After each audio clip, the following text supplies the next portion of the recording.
Kazi iendelee. Mheshimiwa Rais, naomba tukae.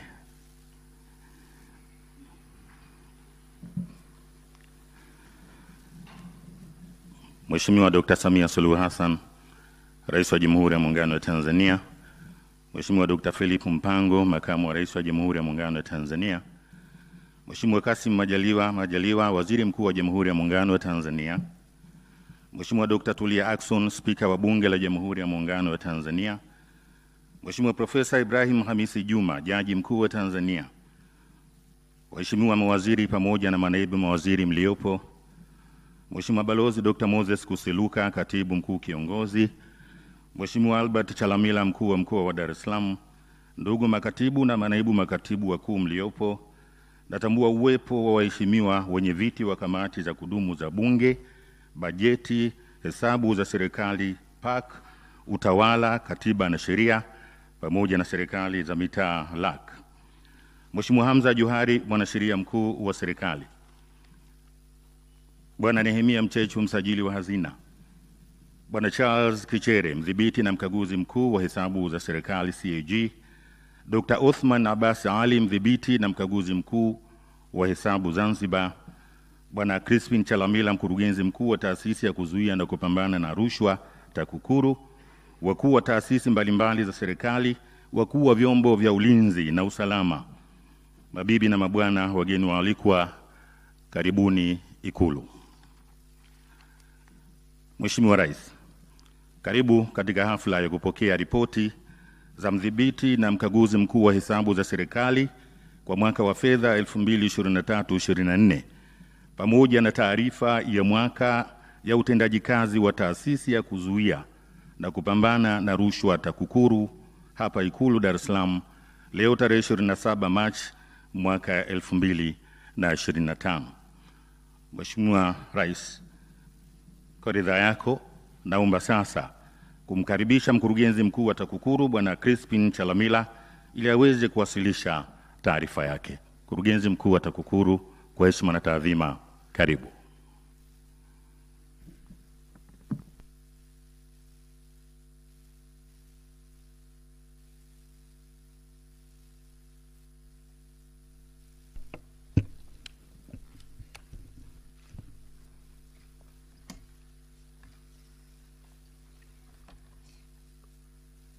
Mheshimiwa Dr. Samia Suluhu Hassan, Rais wa Jamhuri ya Muungano wa Tanzania, Mheshimiwa Dr. Philip Isdori Mpango, Makamu wa Rais wa Jamhuri ya Muungano wa Tanzania, Mheshimiwa Kassim Majaliwa, Waziri Mkuu wa Jamhuri ya Muungano wa Tanzania, Mheshimiwa Dr. Tulia Ackson, Spika wa Bunge la Jamhuri ya Muungano wa Tanzania, Mheshimiwa Profesa Ibrahim Hamisi Juma, Jaji Mkuu wa Tanzania, Mheshimiwa Deus Clement Sangu, Naibu Waziri wa Nchi, Ofisi ya Rais, Management ya Utumishi wa Umma na Utawala Bora, waheshimiwa mawaziri na naibu mawaziri mliopo, Mheshimiwa Dr. Joseph Kizito Mwagama, Mwenyekiti wa Kamati ya Kudumu ya Bunge ya Utawala, Katiba na Sheria, waheshimiwa wenye viti wa kamati za Bunge mliopo hapa, Mheshimiwa Balozi Dr. Moses Kusiluka, Katibu Mkuu Kiongozi, Bwana Charles Kichere, Mdhibiti na Mkaguzi Mkuu wa Hesabu za Serikali, makatibu wakuu na naibu makatibu wakuu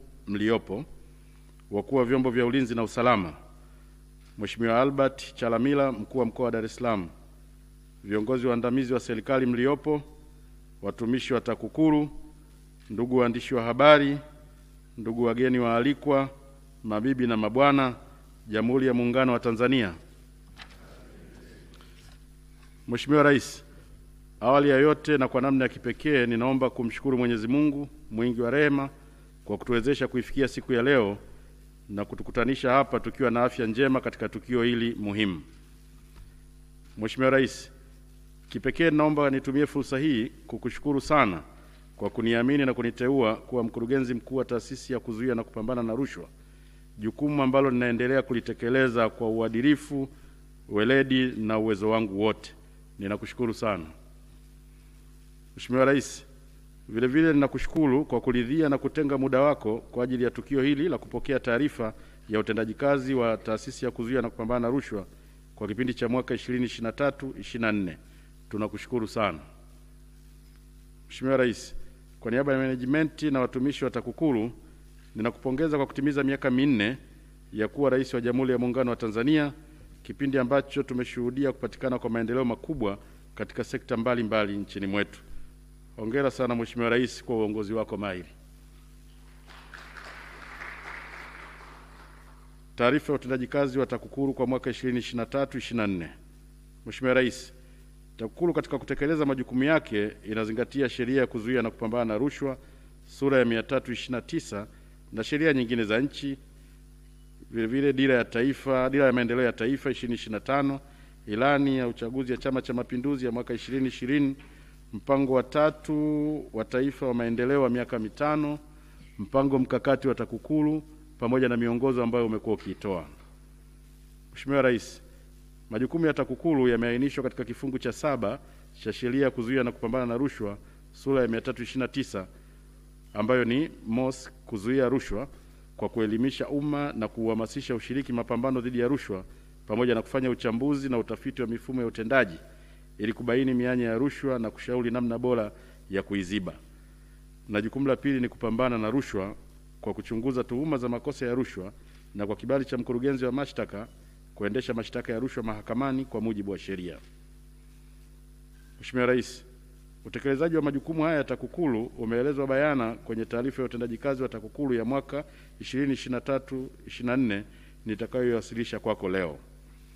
Mheshimiwa Rais, taarifa ninayoisoma kwako imegawanyika katika maeneo yafuatayo: 1, uzuiaji rushwa; 2, utekelezaji wa programu ya TAKUKURU Rafiki; 3, uelimishaji umma; 4, uchunguzi na mashtaka; 5, ushirikiano na wadau katika mapambano dhidi ya rushwa; 6, jitihada za serikali katika uimarishaji wa TAKUKURU; 7, tathmini ya hali ya rushwa pamoja na mwelekeo wa TAKUKURU kwa mwaka 24/25. Uzuiaji rushwa. Mheshimiwa Rais, katika kipindi hiki TAKUKURU iliweka kipaumbele katika kuzuia vitendo vya rushwa.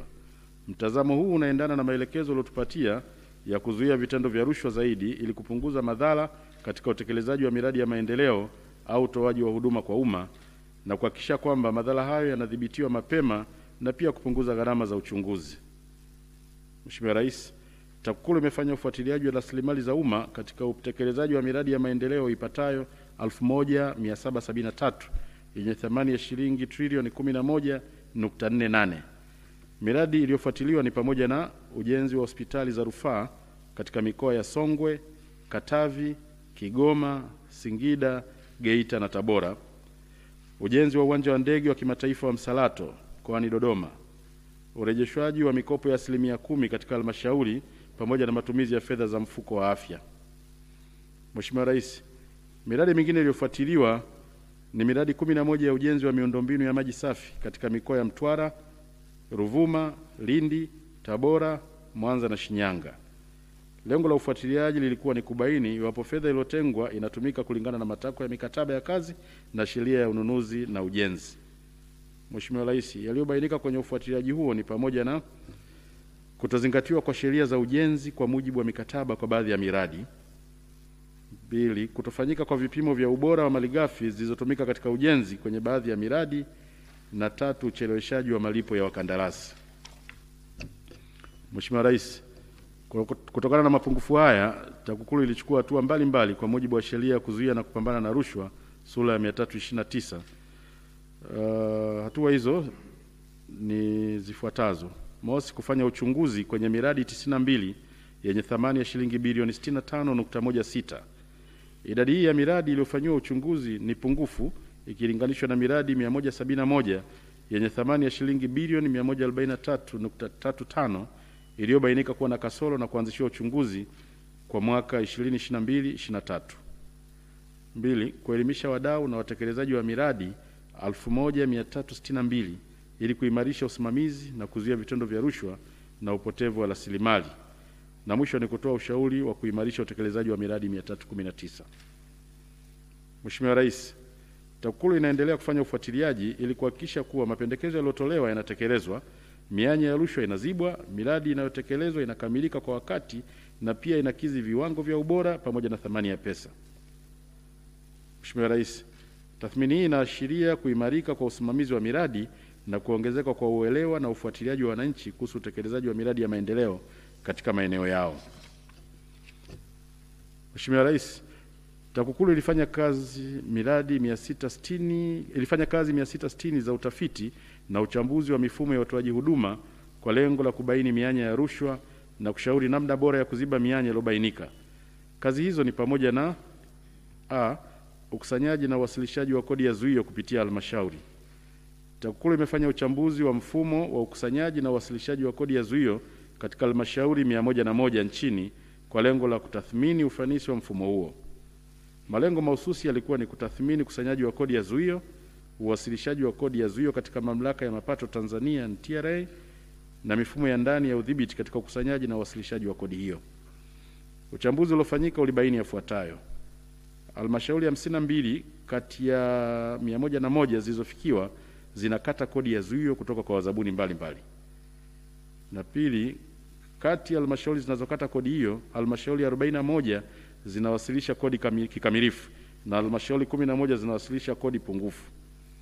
Mheshimiwa Rais, hali hiyo imesababishwa na usimamizi hafifu, kutokuwajibika kwa halmashauri, kutokuwa na taarifa za kutosha kuhusu kinachotakiwa kupokelewa kutoka halmashauri kutokuwa na kumbukumbu sahihi za hundi za kodi ya zuio zilizoidhinishwa, na kutokuwepo kwa mfumo wa pamoja unaoratibu utekelezaji wa miradi ngazi ya halmashauri, jambo ambalo linaipa TRA ugumu wa kuratibu kodi ya zuio na hivyo kutoa mwanya wa ufujaji wa mapato husika. Mheshimiwa Rais, baada ya afua intervention ya TAKUKURU kupitia utekelezaji wa mikakati ya TAKUKURU na wadau, halmashauri 35 kati ya 49 ambazo zilikuwa zijawasilisha kodi hiyo zimewasilisha kodi husika katika Mamlaka ya Mapato Tanzania TRA.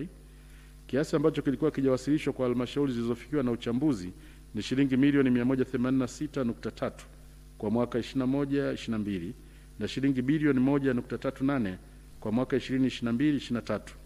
Hivyo baada ya intervention ya TAKUKURU kiasi cha shilingi bilioni 2.15 kilikusanywa na kuwasilishwa Mamlaka ya Mapato Tanzania TRA. Mheshimiwa Rais, yafuatayo yalipendekezwa kutokana na uchambuzi wa mfumo huo ili kuboresha ukusanyaji wa kodi ya zuio. Mosi, kuunganisha mifumo ili malipo yoyote ya miradi yanayofanywa katika ngazi ya vituo na halmashauri yaweze kuratibiwa na kodi husika kuwasilishwa. 2, kuimarisha ufuatiliaji wa ukataji na uwasilishaji wa kodi ya zuio. Na 3, kuimarisha mkakati wa utoaji elimu juu ya ulipaji, ukusanyaji na uwasilishaji wa kodi ya zuio kwa wadau wote. Mheshimiwa Rais, vilevile katika kazi ya uzuiaji rushwa, TAKUKURU imefanya yafuatayo: uchambuzi kuhusu utekelezaji wa sheria na miongozo ya utoaji huduma katika sekta ya ardhi ili kubaini mianya ya rushwa. Uchambuzi huu ulilenga kutathmini huduma za upangaji, upimaji, umilikishaji, uthamini, utoaji wa vibali vya ujenzi na utatuzi wa migogoro ya ardhi. Uchambuzi ulifanyika kwa kuangalia uzingatiaji wa mkataba wa huduma kwa mteja ambao ni mwongozo muhimu wa utendaji kazi wa sekta hii. Mkataba huo unatoa ahadi ya muda unaotakiwa kutumika katika utoaji wa huduma za sekta hii. TAKUKURU ilitumia nyenzo ya mkataba wa huduma kwa mteja kwa kuwa ucheleweshaji wa huduma unaweza kuwa ni moja ya kichocheo cha vitendo vya rushwa.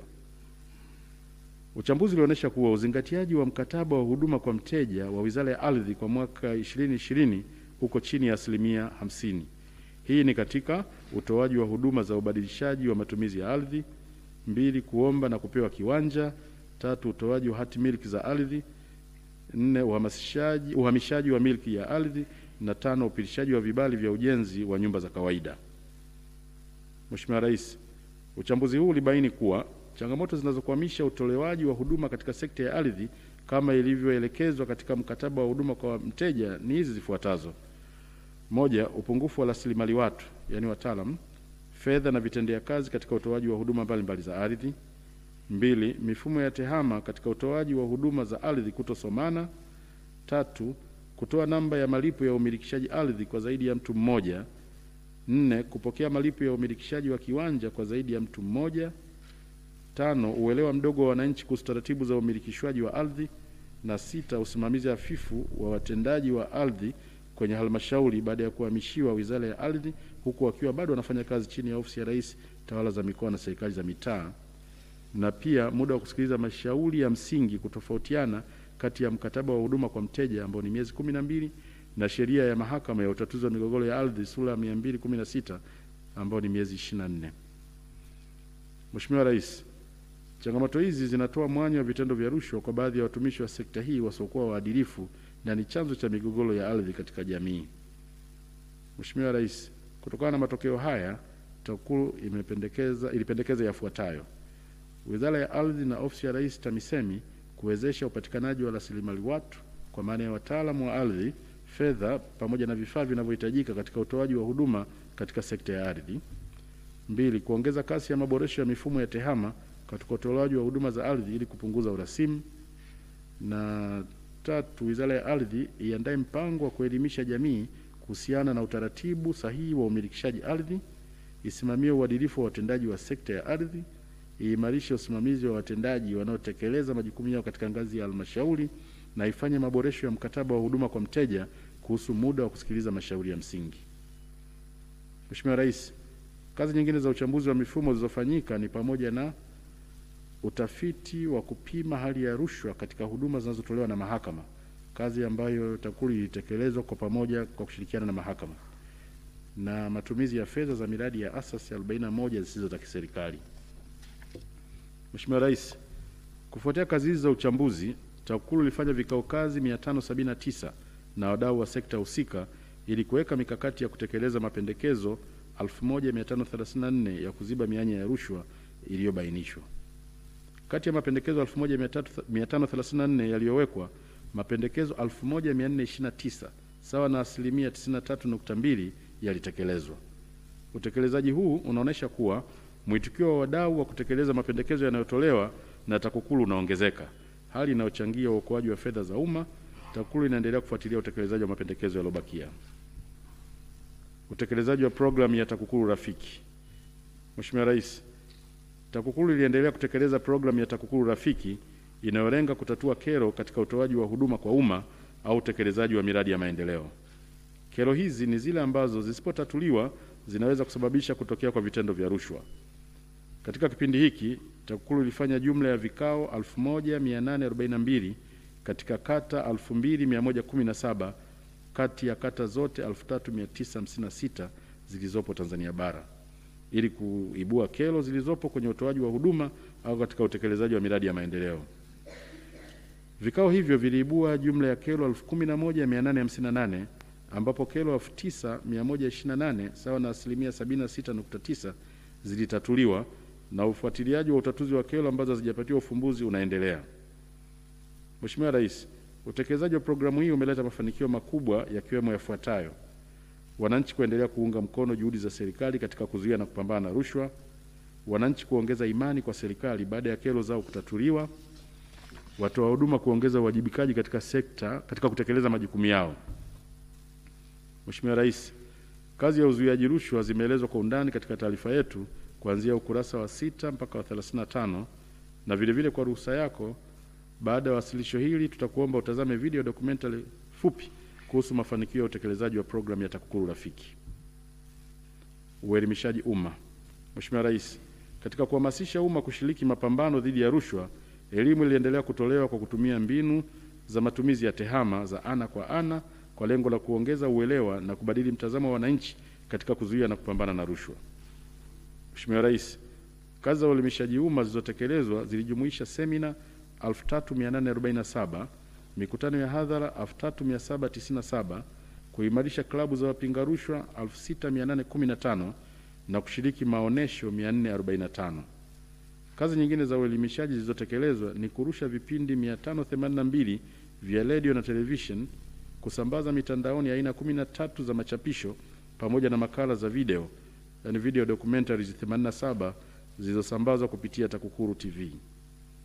Mheshimiwa Rais, ili kujenga utamaduni wa kuichukia rushwa, TAKUKURU iliendelea kuwajengea na kuwaongezea uelewa wanafunzi ambao ni wanachama wa klabu za kupinga rushwa kuhusu namna ya kuzuia na kupambana na rushwa.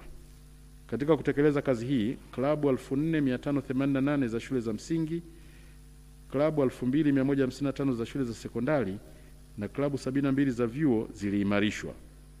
Klabu hizi zina jumla ya wanachama 826,043 ambapo pia wamehamasishwa kuwaelimisha wanafunzi wenzao na jamii kwa ujumla.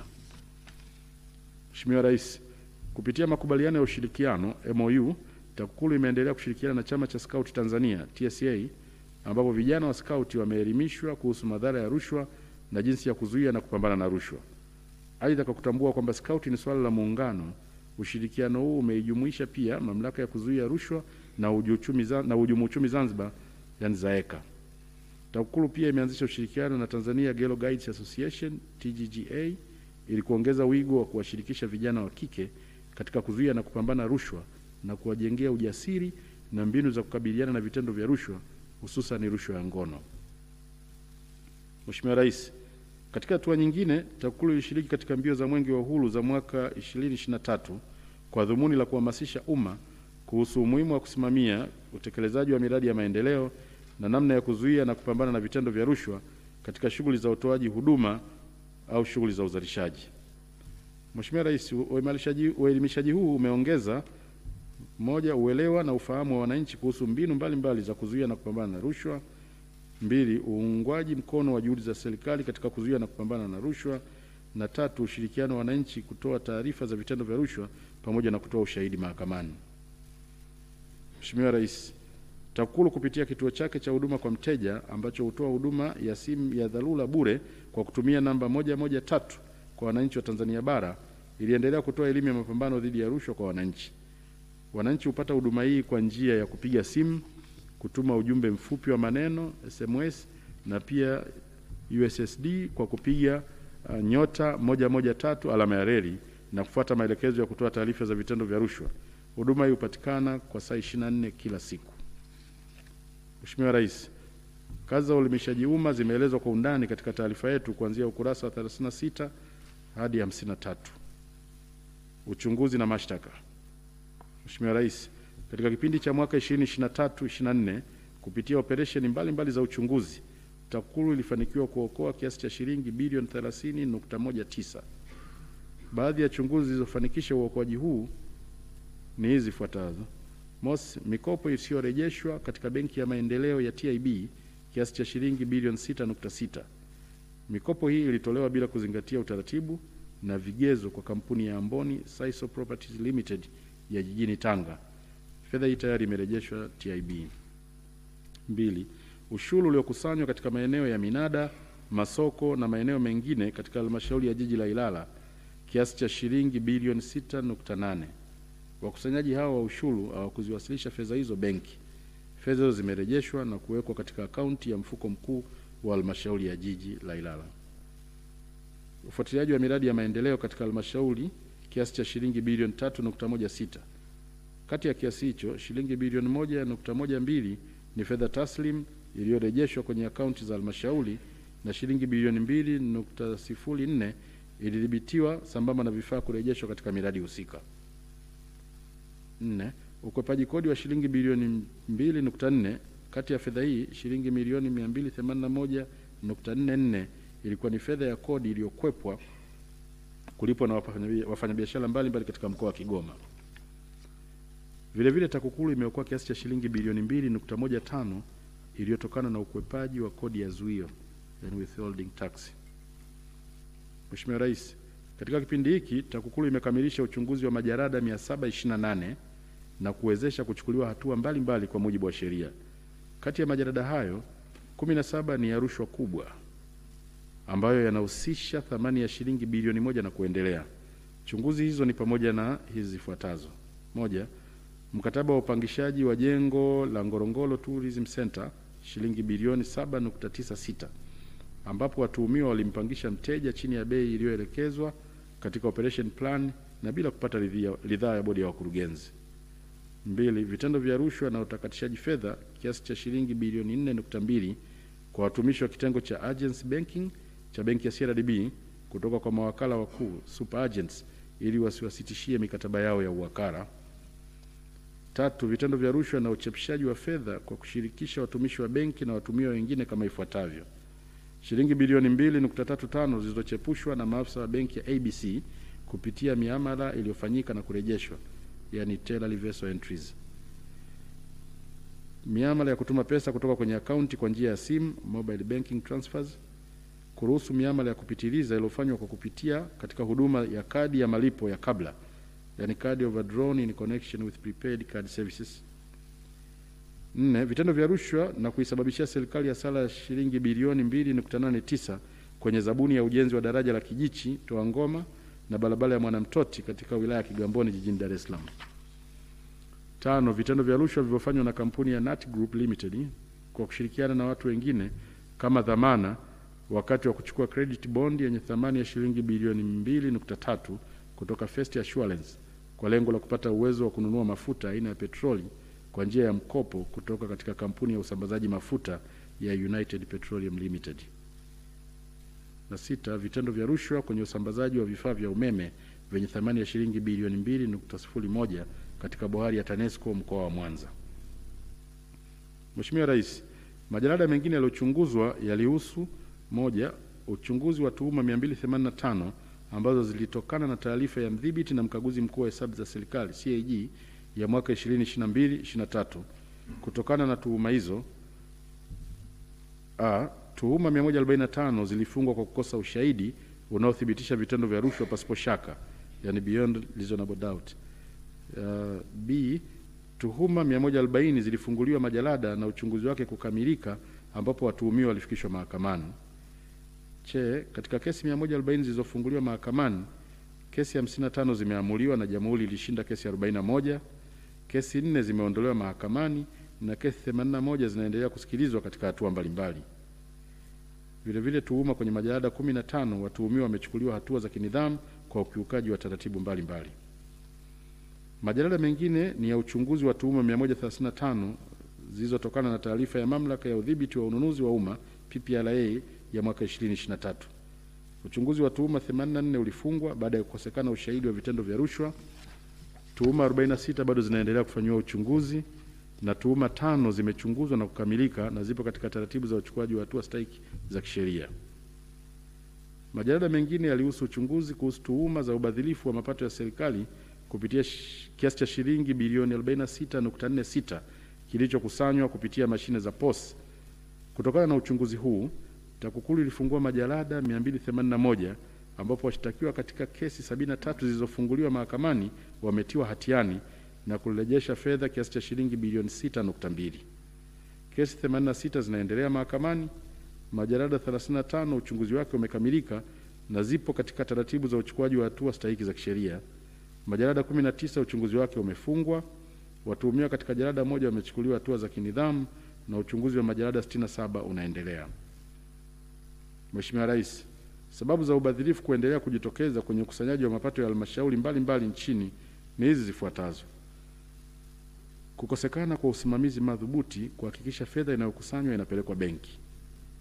Baadhi ya wasimamizi na wahasibu kushirikiana na wakusanyaji kujinufaisha na fedha hizo, na baadhi ya wasimamizi kukosa uadilifu. Hivyo ni vyema viongozi wa halmashauri wakaimarisha usimamizi kwenye eneo la ukusanyaji wa mapato ya serikali. Eneo lingine ni uchunguzi kuhusu usimamizi wa masuala ya ardhi. TAKUKURU imekamilisha uchunguzi wa majalada 21 kuhusu tuhuma za vitendo vya rushwa katika umilikishaji wa viwanja. Kesi 21 kuhusiana na tuhuma hizo zimefunguliwa mahakamani. Kati ya majalada hayo, majalada 10 yalihusu jiji la Dodoma pekee.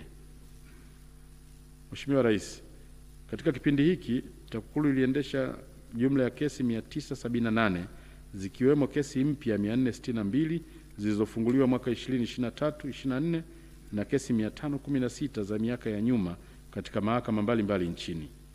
Kati ya kesi hizo mpya, kesi 5 zimefunguliwa katika Mahakama Kuu Division ya makosa ya rushwa na uhujumu uchumi, na kesi 457 zimefunguliwa kwenye mahakama za wilaya na hakimu mkazi.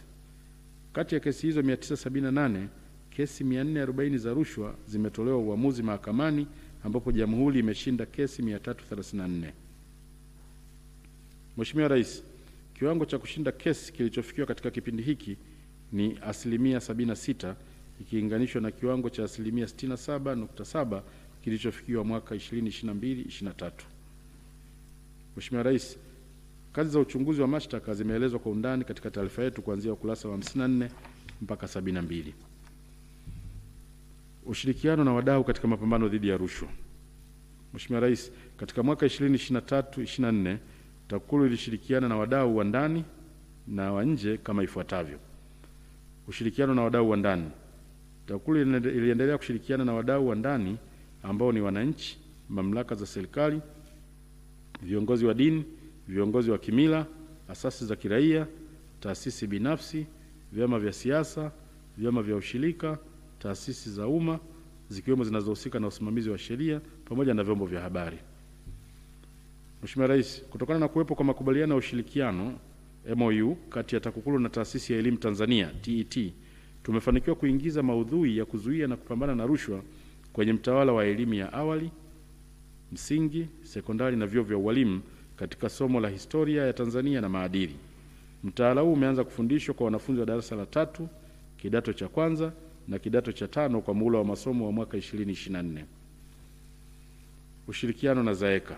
Mheshimiwa Rais, TAKUKURU imeendelea na ushirikiano na Mamlaka ya Kuzuia Rushwa na Uhujumu Uchumi Zanzibar ZAECA katika maeneo mbalimbali. Baadhi ya maeneo hayo ni: mosi, maandalizi ya kila mwaka ya maadhimisho ya siku ya mapambano dhidi ya rushwa barani Afrika, na kwa namna ya kipekee tunakushukuru Mheshimiwa Rais kwa kuwa mgeni rasmi katika kilele cha maadhimisho hayo yaliyofanyika jijini Arusha tarehe 11 Julai mwaka 2023.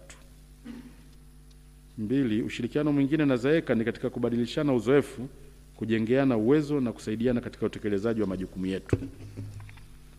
Ushirikiano na wadau wa nje. Mheshimiwa Rais, TAKUKURU iliendelea kushirikiana na wadau wa nje ambao ni mashirika na mamlaka mbalimbali za kikanda na kimataifa zinazohusika na mapambano dhidi ya rushwa na wadau wa maendeleo pamoja na utekelezaji wa itifaki na mikataba ya kikanda na kimataifa kama ifuatavyo. Moja, mkataba wa Umoja wa Mataifa dhidi ya rushwa, United Nations Convention Against Corruption, UNICAC. Mbili, mkataba wa Umoja wa Mataifa wa kupambana na uhalifu wa kupanga, United Nations Convention Against Transnational Organized Crime, UNITOC. Tatu, mkataba wa kuzuia na kupambana na rushwa Afrika, African Union Convention on Preventing and Combating Corruption, AUCPCC. Na nne, itifaki ya SADC ya kupambana na rushwa, SADC Protocol Against Corruption. Vilevile TAKUKURU imeendelea kushirikiana na mamlaka nyingine za kupambana na rushwa kupitia shirikisho la mamlaka za kuzuia na kupambana na rushwa Africa, an Association of Anti-Corruption Authorities in Africa, AAACA, shirikisho la mamlaka za kuzuia na kupambana na rushwa Afrika Mashariki, Eastern Africa Association of Anti-Corruption Authorities, EAACA, na shirikisho la mamlaka za kuzuia na kupambana na rushwa kwa nchi za Jumuiya ya Madola kanda ya Afrika, an Association of Anti-Corruption Agencies in Commonwealth Africa. Mheshimiwa Rais, kupitia ushirikiano huu tumeendelea kujengeana uwezo pamoja na kubadilishana uzoefu wa mbinu za kuzuia na kupambana na rushwa. Mheshimiwa Rais, kazi za ushirikiano na wadau zimeelezwa kwa undani katika taarifa yetu kuanzia ukurasa wa 73 mpaka 83. Jitihada za serikali katika uimarishaji wa TAKUKURU. Mheshimiwa Rais, Taasisi ya Kuzuia na Kupambana na Rushwa inaishukuru sana serikali ya Jamhuri ya Muungano wa Tanzania chini ya uongozi wako mahiri kwa kusimamia mapambano dhidi ya rushwa kwa vitendo na kuimarisha TAKUKURU katika maeneo yafuatayo. A, kuajiri watumishi 350 ili kuhakikisha kuwa TAKUKURU ina rasilimali watu inayokidhi mahitaji hasa katika ofisi za wilaya. B, ununuzi wa magari 178 katika mwaka 2023-24 ili kutatua changamoto ya usafiri katika ofisi za mikoa na wilaya. C, watumishi 1686 wamepata mafunzo ya weledi katika maeneo mbalimbali ndani na nje ya nchi kwa lengo la kuboresha utendaji kazi. D, ujenzi wa ofisi ya TAKUKURU makao makuu Dodoma wenye thamani ya shilingi bilioni 22.3. Mradi huu unatekelezwa na mkandarasi Suma JKT Construction Company Limited chini ya ushauri elekezi wa Wakala wa Majengo Tanzania TBA. Ujenzi unaendelea na hadi mwezi Juni, tarehe 30 Juni 2024 ujenzi ulikuwa umefikia 40%, na kwa sasa ninapotoa ripoti hii ujenzi umefikia 77%. Kuongeza bajeti ya maendeleo kutoka shilingi bilioni 2 mwaka 2022-2023 hadi shilingi bilioni 4.5 mwaka 2023-2024. Kutokana na ongezeko hilo, fedha hii ilitumika kutekeleza miradi ya ujenzi ifuatayo: ujenzi wa jengo la ofisi ya mkoa wa Iringa awamu ya pili, ujenzi wa ofisi za wilaya za Monduli, Kishapu, Rombo, Nzega na Nkasi ambao umekamilika, pamoja na ujenzi wa jengo la ofisi ya mkoa wa Shinyanga ambao bado unaendelea, na hadi kufikia mwezi huu Machi 2025 ujenzi huu umefikia 71%. Tathmini ya hali ya rushwa. Mheshimiwa Rais, serikali ya awamu ya 6 unayoiongoza imepata mafanikio katika kuzuia na kupambana na rushwa nchini katika kipindi cha mwaka 23-24. Mafanikio yamewezesha kuimarika kwa nidhamu, uwazi, uadilifu na uwajibikaji katika utumishi wa umma. Maeneo mengine yaliyoimarika ni uwekezaji, ukusanyaji mapato pamoja na matumizi ya fedha za umma. Aidha, mafanikio katika mapambano dhidi ya rushwa nchini yameimarisha utawala bora, utoaji wa huduma bora kwa wananchi na kufikiwa kwa thamani ya fedha kwenye utekelezaji wa miradi ya maendeleo. Mheshimiwa Rais, matokeo ya mafanikio haya yamethibitishwa na taarifa inayotolewa na shirika la kimataifa la Transparency International. Taarifa ya Transparency International kwa kutumia kiashiria cha The Corruption Perceptions Index CPI iliyotolewa tarehe 11 Februari 2025 imeonyesha kwamba Tanzania ni nchi ya pili kwa kuwa na kiwango cha chini zaidi cha vitendo vya rushwa kati ya nchi 10 za Jumuiya ya Afrika Mashariki. Taarifa hii inaonyesha kwamba kwa mwaka 2024 Tanzania imepata alama 41 juu ya 100 na kushika nafasi ya 82 kati ya nchi 180 zilizofanyiwa utafiti ukilinganisha na alama 40 juu ya 100 na nafasi ya 87 kwa mwaka 2023. Mheshimiwa Rais, kwa mujibu wa kipimo hiki ninao furaha kukujulisha kuwa nchi yetu imeendelea kuimarika katika kupunguza rushwa kwa wastani mzuri progressively katika kipindi cha kuanzia mwaka 2014 hadi 2024. Taarifa zinaonyesha kuwa Tanzania imepanda kwa alama 10 katika kipindi hicho, na pia Tanzania ni mojawapo ya nchi 4 za kusini mwa jangwa la Sahara yenye kuzidi kuimarika katika mapambano dhidi ya rushwa. Mwelekeo wa TAKUKURU kwa mwaka 2024-25. Mheshimiwa Rais, katika kipindi cha mwaka 2024-25 TAKUKURU inaendelea kuimarisha mapambano dhidi ya rushwa kwa kuzingatia vipaumbele vifuatavyo: 1. Kuzuia vitendo vya rushwa kwenye chaguzi. 2. Udhibiti wa vitendo vya rushwa katika ukusanyaji wa mapato ya serikali. 3. Udhibiti wa vitendo vya rushwa katika maeneo ya huduma muhimu za umma. 4. Kuimarisha ushirikiano na wadau mbalimbali wa ndani na nje ya Tanzania ili kupata uungwaji mkono na kuongeza ufanisi katika mapambano dhidi ya rushwa. 5. Kuimarisha miundombinu na matumizi ya tehama katika utekelezaji wa majukumu yake ili kuongeza ufanisi. Hitimisho. Kwa niaba ya management na watumishi wenzangu wa Taasisi ya Kuzuia na Kupambana na Rushwa, ninaishukuru serikali ya Jamhuri ya Muungano wa Tanzania chini ya uongozi wako kwa utashi wa kuongoza mapambano dhidi ya rushwa nchini. TAKUKURU inakuahidi kuwa itaendelea kuongeza juhudi katika kudhibiti vitendo vya rushwa kabla havijatokea kwenye rasilimali za umma, hususan katika utekelezaji wa miradi ya maendeleo.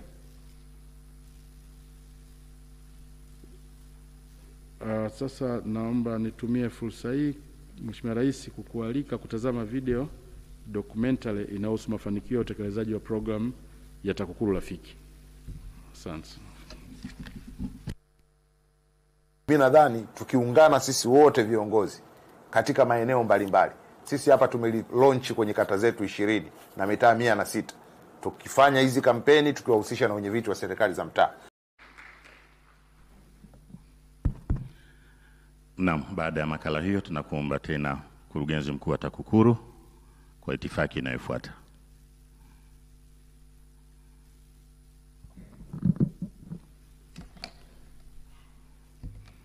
Mheshimiwa Rais, baada ya kutazama hiyo documentary fupi inayoonyesha mafanikio ya utekelezaji wa program ya TAKUKURU Rafiki, sasa kwa ridhaa yako ninaomba nikukabidhi nakala za taarifa ya utendaji kazi wa Taasisi ya Kuzuia na Kupambana na Rushwa kwa kipindi cha mwaka 2023-24.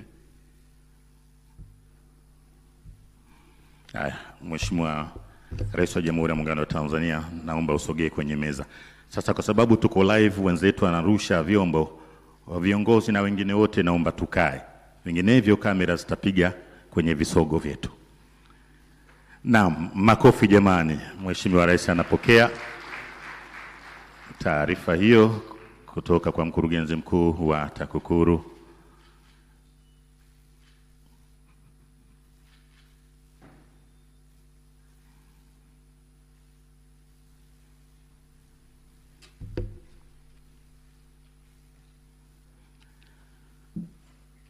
Mheshimiwa Rais, naomba sasa kumkaribisha Bwana Charles Kichere, mdhibiti na mkaguzi mkuu wa hesabu za serikali, ili aweze kuwasilisha ripoti ya ukaguzi kwa mwaka wa fedha 2023-2024. Kwa heshima na taadhima, karibu mdhibiti na mkaguzi mkuu wa hesabu za serikali.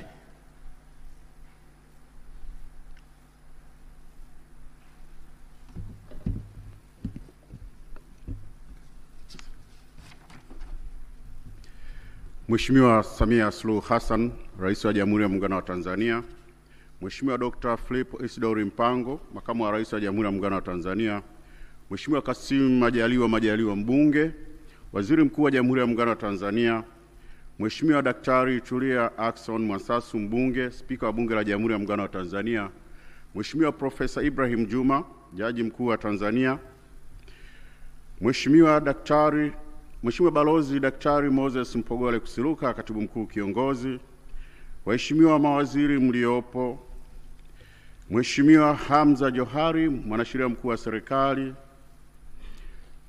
Mheshimiwa Albert Sharamila, Mkuu wa Mkoa wa Dar es Salaam, waheshimiwa makatibu wakuu, manaibu katibu wakuu na viongozi wengine wa serikali mliohudhuria, viongozi wa vyombo vya ulinzi na usalama mliopo hapa, wajumbe wa kamati za kudumu za Bunge, mdhibiti na mkaguzi mkuu wa hesabu za serikali ya Mapinduzi Zanzibar Dr. Othman Abbas Ali, ndugu Crispin Chalamila, mkurugenzi wa TAKUKURU, watumishi wenzangu wa Ofisi ya Taifa ya Ukaguzi, waandishi wa habari, mabibi na mabwana, niseme itifaki imezingatiwa. Naomba niwasalimu wote kwa jina la Jamhuri ya Muungano wa Tanzania. Asante. Mheshimiwa Rais, nianze kwa kuungana na mwenzangu mkurugenzi wa TAKUKURU kwa kumshukuru Mwenyezi Mungu mwingi wa rehema aliyeturuzuku afya njema na kutuwezesha kukutana hapa siku ya leo kwa majukumu haya unayotekeleza Mheshimiwa Rais. Mheshimiwa Rais, niko mbele yako kutekeleza masharti ya ibara ya 143 ibara ndogo ya 4 ya Katiba ya Jamhuri ya Muungano wa Tanzania ya mwaka 1977. Ibara hii inatoa masharti yafuatayo Mheshimiwa Rais. Kwanza, inanitaka kuwasilisha kwako ripoti za ukaguzi za kila mwaka. Katika kutekeleza hili, kanuni ya 88 ya kanuni za ukaguzi wa umma za mwaka 2009 inanitaka kuwasilisha ripoti hizi ifikapo ama kabla tarehe 31 Machi ya kila mwaka.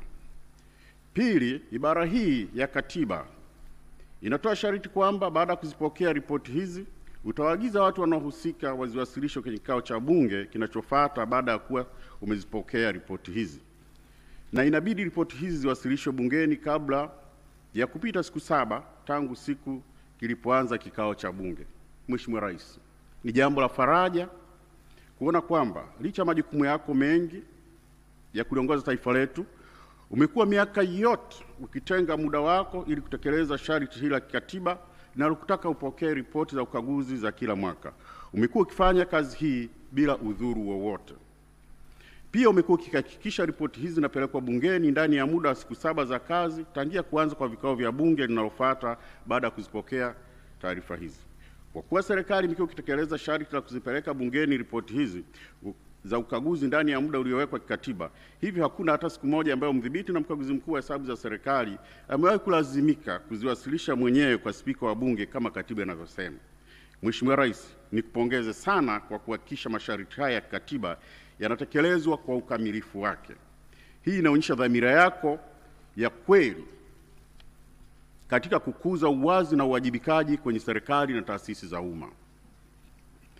Mheshimiwa Rais, ni matumaini yangu kwa ripoti tunazokuwasilisha leo zitakupa taswira halisi kuhusu usimamizi wa fedha na rasilimali nyingine za umma pamoja na utendaji wa taasisi za umma katika kutekeleza miradi mikubwa ya serikali na kuwatumikia wananchi. Mheshimiwa Rais, baada ya maelezo haya ya awali, ninaomba sasa uniruhusu nijielekeze katika kutoa muhtasari wa matokeo ukaguzi kwa mwaka wa fedha wa 2023-2024. Mheshimiwa Rais, baada ya ripoti hizi kuwasilishwa bungeni, ripoti zote zitawekwa wazi ili wananchi waweze kuzisoma. Mheshimiwa Rais, nianze na idadi ya kaguzi nilizozifanya kwa mwaka wa fedha 2023-2024. Kwa mwaka wa fedha 2023-2024 nimefanya jumla ya kaguzi 1485 za aina mbalimbali zikihusu kaguzi 1301 za hesabu za fedha, kaguzi 15 za ufanisi, kaguzi maalum na kiuchunguzi 52, kaguzi za mifumo ya tehama 105 ambazo zimefanyika katika taasisi 78 na kaguzi za kiufundi kwa njia real time audit 12. Mheshimiwa Rais, kuhusu kaguzi maalum na kaguzi za kiuchunguzi 52 ambazo nimefanya, kati ya hizo kaguzi 44 zilitokana maombi kutoka kwa wadau mbalimbali na kaguzi 8 ziliibuliwa na ofisi yangu kwa mujibu wa mamlaka niliyopewa kikatiba na kisheria. Maombi ya kaguzi yalitolewa na mamlaka zifuatazo. Kaguzi 30 zilitoka vyombo vya uchunguzi ambavyo TAKUKURU, DCI na DSEA. Kaguzi 9 zilikuwa kutoka Bunge la Jamhuri ya Muungano wa Tanzania. Kaguzi 3 zilitoka Ofisi ya Waziri Mkuu wa Jamhuri ya Muungano wa Tanzania, na kaguzi 2 zilitoka kwa wakuu wa taasisi za serikali. Hadi kufikia sasa, kaguzi 44 zimekwisha kamilika na taarifa zake zimetumwa kwa wahusika waliowasilisha maombi, huku kaguzi 8 zikiwa katika hatua mbalimbali za utekelezaji. Mheshimiwa Rais. Mheshimiwa Rais, mwenendo wa hati za ukaguzi. Katika mwaka wa fedha 2023-2024 nimetoa jumla ya hati 1301, ikiwa ni ongezeko la hati 92 ikilinganishwa na hati 1209 zilizotolewa mwaka wa fedha 2022-2023. Kati ya hati hizo nilizotoa mwaka huu, hati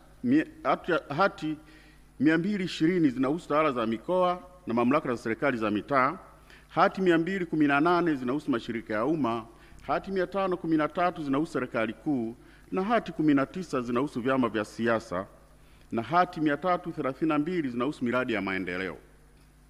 Mheshimiwa Rais, kati ya hati hizo, hati zinazoridhisha kwa maana hati safi ni 1295 sawa na 99.5. Hati zenye shaka ni 5 sawa na 0.4. Hati mbaya ni 1 sawa na 0.1, na hakukuwa na hati ya kushindwa kutoa maoni. Kwa ujumla, hati za ukaguzi wa hesabu zinaonyesha kuwa utayarishaji wa hesabu unaridhisha na unaimarika, na kwa kiasi kikubwa unazingatia taratibu na kanuni za uandaji wa hesabu za kimataifa. Mheshimiwa Rais, taasisi ambazo zilipata hati zenye shaka na hati mbaya ni zifuatazo: Kiwanda cha Dawa Keko, Bodi ya Chai Tanzania, Chuo cha Sukari cha Taifa, Shirika la Posta Tanzania. Hayo ni mashirika ya umma, na miradi ya maendeleo ilikuwa ni halmashauri ya wilaya ya Rumeru, mfuko wa afya wa pamoja, na chama cha siasa cha National Reconstruction Alliance NRA kilipata hati mbaya. Mheshimiwa Rais. Mheshimiwa Rais, niende kwenye hali ya utekelezaji wa mapendekezo ya ukaguzi. Katika ripoti ya ukaguzi wa miaka iliyopita nilitoa mapendekezo kadhaa yaliyokusudia kuimarisha usimamizi wa rasilimali za umma na kuboresha ukusanyaji wa mapato hapa nchini. Mheshimiwa Rais, natambua juhudi kubwa za serikali katika kufanyia kazi mapendekezo ninayoyatoa kwenye ripoti zangu za ukaguzi. Hii ni pamoja na ofisi yako kutoa miongozo mingi juu ya kushughulikia mapendekezo ya ripoti zangu. Katika hili Mheshimiwa Rais, naomba niruhusu nimpongeze kwa dhati Katibu Mkuu Kiongozi Balozi Dr. Moses Mpogole Kusiruka kwa kuratibu zoezi la kusimamia utekelezaji wa mapendekezo ya ukaguzi kupitia kwa makatibu wakuu ambao ni maafisa masuhuri.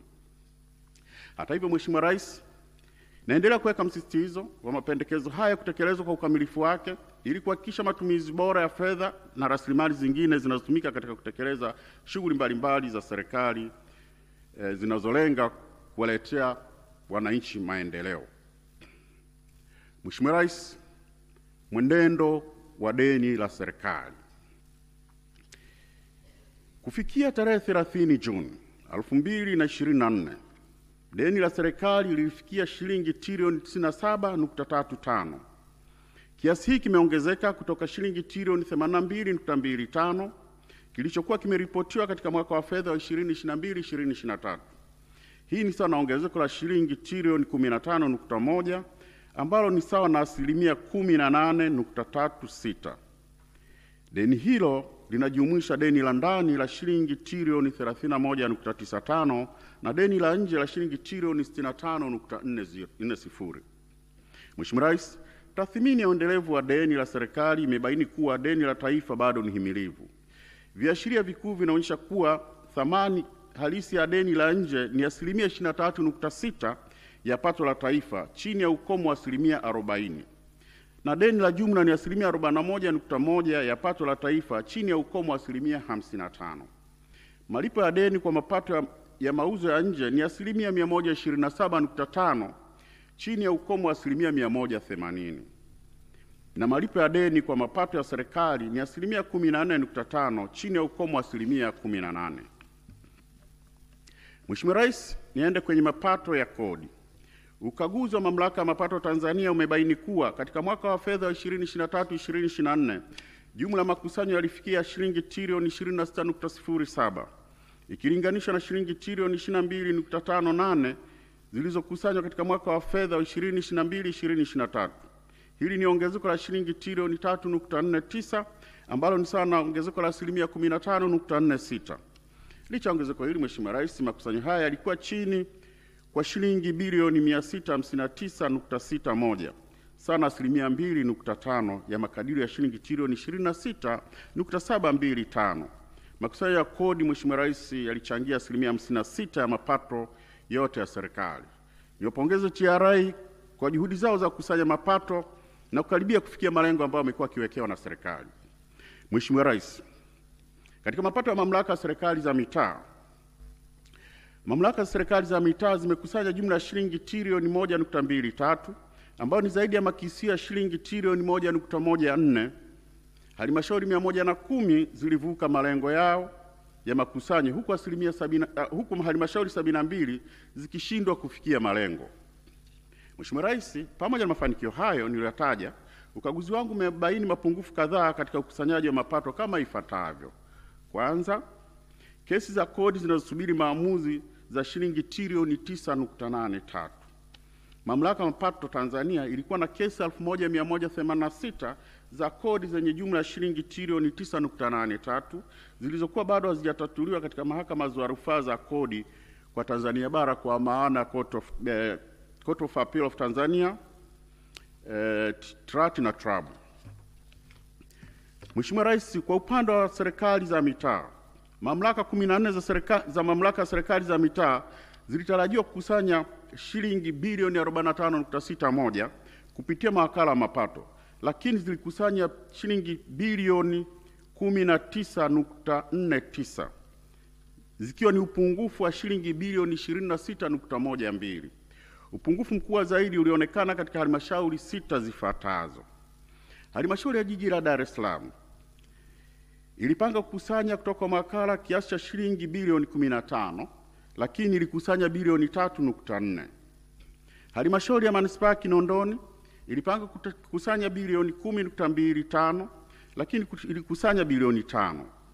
Halmashauri ya Manispaa ya Ubungo ilipanga kukusanya shilingi bilioni 3.1, ilikusanya shilingi milioni 909. Halmashauri ya Jiji la Mwanza ilipanga kukusanya bilioni 3.6, lakini ilikusanya bilioni 1.6. Halmashauri ya Wilaya ya Kibondo ilipanga kukusanya shilingi bilioni 2.1, lakini ilikusanya milioni 635. Na halmashauri ya Wilaya ya Babati ilipanga kukusanya shilingi bilioni 2.5, lakini ilikusanya bilioni 1.47. Mheshimiwa Rais, napendekeza management za mamlaka husika zisimamie kwa karibu utekelezaji wa mikataba na kuhakikisha mikataba inajumuisha kipengele cha dhamana kwa fidia pale mawakala anaposhindwa kutimiza masharti ya mikataba. Mheshimiwa Rais, ukaguzi wangu pia ulibaini kuwa halmashauri 37 zilikusanya shilingi bilioni 3.45 ambazo hazikuwekwa kwenye akaunti rasmi za serikali. Hali hii inaashiria uwezekano wa ubadhirifu wa fedha za umma na kusababisha ucheleweshaji wa utoaji wa huduma muhimu kwa wananchi. Napendekeza serikali isimamie kwa ufanisi utekelezaji wa utaratibu wa kisheria unaolazimisha mapato yote yanayokusanywa kuwasilishwa benki ndani ya masaa 24 hadi 48 baada ya kukusanywa. Mheshimiwa Rais, mwenendo wa mashirika ya umma.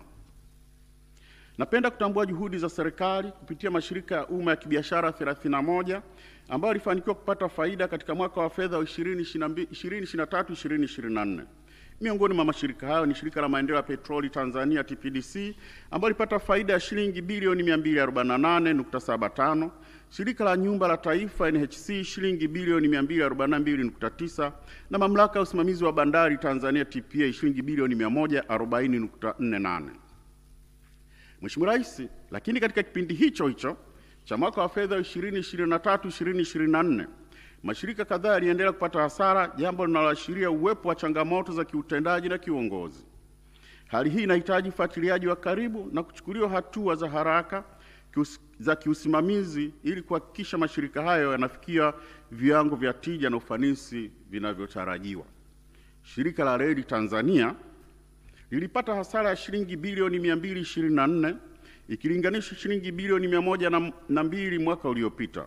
Hasara hii ilichangiwa na kupungua kwa mapato ya usafirishaji kutokana na uhaba wa vichwa vya treni na mabehewa, pamoja na mvua kubwa iliyosababisha kufungwa kwa njia kwa miezi minne. Shirika lilitumia kiasi cha shilingi bilioni 29.01 ikiwa ni ruzuku kutoka serikalini. Kama ruzuku hizi zingetolewa, shirika lingepata hasara ya jumla ya shilingi bilioni 253. Ni muhimu kuzingatia kuwa taarifa hii inahusu kipindi kilichoishia tarehe 30 Juni 2024 kabla ya kuanza kutumika kwa treni ya standard gauge kwa maana SGR. Kwa mapato ya SGR hapa hayapo. Mheshimiwa Rais, napendekeza Shirika la Reli Tanzania lijikite katika kuboresha ufanisi wa utendaji kazi wake ili kuongeza ukusanyaji wa mapato na kutekeleza hatua madhubuti za kupunguza gharama. Liandae mpango wa kina wa kupata injini za treni na mabehewa ili kukidhi mahitaji ya usafirishaji ipasavyo. Mheshimiwa Rais, Shirika la Ndege Tanzania Kampuni ya Ndege Tanzania. Mheshimiwa Rais, Kampuni ya Ndege Tanzania ilipata hasara ya shilingi bilioni 91.8 ikiwa ni ongezeko la asilimia 62 kutoka shilingi bilioni 56.6 mwaka uliopita. Hasara hii ilitokana na gharama kubwa za matengenezo ya ndege na hitilafu za injini ambapo ndege za aina Airbus zilikaa muda mrefu bila kufanya kazi zikisubiria injini. Pia shirika lilitumia kiasi cha shilingi bilioni 99.8 ikiwa ni ruzuku kutoka serikalini. Mheshimiwa Rais, kama ruzuku hii isingetolewa, hasara halisi ya shirika la kampuni ya ndege ingefikia shilingi bilioni 191.6. Napendekeza Kampuni ya Ndege Tanzania ishirikiane na serikali kufanya utafiti kuhusu njia nzuri zaidi za uendeshaji wa ndege kwa kuzingatia masuala ya kifedha na kiuchumi ili kuongeza ufanisi wa uendeshaji. Mheshimiwa Rais, Shirika la Mawasiliano Tanzania TTCL ilipata hasara ya shilingi bilioni 27.78 mwaka wa fedha 2023-2024. Ongezeko hili ni kutoka shilingi bilioni 4.32 ya hasara kwa mwaka uliopita. Hasara hii ya mwaka huu inachangiwa na ongezeko la gharama baada ya kuhamishiwa mkongo wa taifa na kituo cha taifa cha data. Licha ya kukusanya mapato takriban kiasi cha shilingi bilioni 24 kutoka mkongo, fedha hizo hazikuhasibiwa kama mapato ya TTCL. Badala yake ziliingia kwenye mfuko mkuu wa serikali ili kulipia deni la mkongo. Kutokana na kutopata mapato hayo, shirika limeendelea kupata hasara kubwa na kukosa fedha kwa ajili ya uwekezaji. Kama mapato ya mkongo yangebakia TTCL, shirika lingeweza kupunguza hasara kwa takribani asilimia 86 au hata kupata faida kidogo. Mheshimiwa Rais, napendekeza deni la mkongo wa taifa lilipwe na hazina kama ilivyo kwa madeni mengine ya taifa, na mapato yanayopatikana kupitia mkongo huo yaachwe yakusanywa na TTCL ili kuwezesha shirika kujiendesha kwa ufanisi. Shirika la Posta TPC. Shirika lipata hasara ya shilingi bilioni 23.63 ikilinganisha na shilingi bilioni 1.34 mwaka uliopita. Hasara hii ilichangiwa na kushuka kwa mapato kwa asilimia 20 na kuongezeka kwa gharama kwa asilimia 46. Shirika lilitumia kiasi cha shilingi bilioni 3.36 ikiwa ni ruzuku kutoka serikalini. Bila ruzuku hiyo, hasara ya shirika ingefikia shilingi bilioni 26.96. Pendekeza Shirika la Posta la Tanzania lijikite katika kuboresha ufanisi kwa utendaji ili kuongeza ukusanyaji wa mapato na kutekeleza hatua madhubuti za kupunguza gharama. Aidha, Mheshimiwa Rais, serikali ipitie upya mfumo wa utoaji wa ruzuku kwa mashirika ya umma ili kuhakikisha unazingatia tija na matokeo badala ya kuendelea utegemezi wa fedha usio na mabadiliko kiutendaji. Mheshimiwa Rais, mwenendo wa kampuni ya kutengeneza nguzo za zege Tanzania. Kampuni ya kutengeneza nguzo za zege Tanzania, ambayo ni kampuni tanzu ya TANESCO, ilianzishwa kwa lengo la kuzalisha nguzo za zege za umeme, nguzo za zege na kufanya upimaji wa ubora wa bidhaa hizo hapa nchini. Hata hivyo, hadi sasa kampuni hiyo haijatekeleza jukumu hilo la msingi ipasavyo. Hadi kufikia mwaka wa fedha 2023/2024, kampuni ilipokea shilingi bilioni 6 kutoka TANESCO, ambapo shilingi bilioni 4 zilitengwa kwa ajili ya ujenzi wa kiwanda na maabara ya kupima ubora wa nguzo na shilingi bilioni 2 kwa ajili ya gharama za uendeshaji. Licha ya mpango hiyo, fedha nyingi zilitumika kulipa gharama za kawaida na kulipa wazabuni wa nje wanaotengeneza nguzo badala ya kampuni yenyewe kufanya kazi hiyo. Kwa zaidi ya miaka 10 tangu kuanzishwa kwake, kampuni bado haijaanzisha uzalishaji wa nguzo wala kuwa na maabara yake ya ndani, jambo linalofanya endelee kuwa tegemezi kwa huduma kutoka nje. Kwa sasa kampuni hiyo haitekelezi jukumu lake la msingi kama ilivyokusudiwa. Mheshimiwa Rais, kwa kuwa kampuni hii imeshindwa kutekeleza majukumu yake tangia imeanzishwa, napendekeza kampuni hii ivunjwe na shughuli za uhakiki wa ubora ziwe zinafanywa na idara ndani ya TANESCO. Mheshimiwa Rais, uwekezaji usio na tija kwenye kampuni ya East Africa Cables Tanzania Limited. Mnamo mwaka 2005, TANESCO iliweka shilingi milioni 31.8 kwenye kampuni ya East Africa Cables Tanzania Limited, ikimiliki 10% ya hisa. Kwa zaidi ya miaka 17, hakuna gawio lililopatikana na kampuni imekuwa ikipata hasara mfululizo, kwa maana kampuni ya East Africa Cables imekuwa ikideclare loss miaka yote hiyo. Lakini mwaka 2017, TANESCO ililipa kampuni hiyo shilingi bilioni 6.74 kama malipo ya awali ya vifaa, lakini hadi Novemba 2024, miaka 7 baadaye, hakuna kifaa kilichowasilishwa, huku mkataba wa dhamana ya benki vikiwa vimeisha muda wake. Hali hii inaleta hatari ya kupoteza fedha hizo kwa maana shilingi bilioni 6.74. Mheshimiwa Rais, TANESCO inashauriwa kufanya tathmini ya uwekezaji huu na ichukue hatua za haraka kudai malipo ya awali ya shilingi bilioni 6.74. Mheshimiwa Rais, madeni ya TANESCO kwa IPTL na urejeshwaji wa fedha za Tegeta Escrow. TANESCO inadaiwa shilingi bilioni 238.71 na kampuni ya IPTL, ikijumuisha deni halisi la shilingi bilioni 111.48 na riba ya shilingi bilioni 127.22, pamoja na mgogoro kuhusu kutohuishwa kwa leseni ya IPTL kati ya mwaka 2017 hadi 2022. Kampuni hiyo imewasilisha madai mengine mengi ya fidia, gharama za uzalishaji na ada za kisheria, huku TANESCO ikidai kuwa mgogoro huo ulishatatuliwa kupitia kesi namba 200 ya mwaka 2015.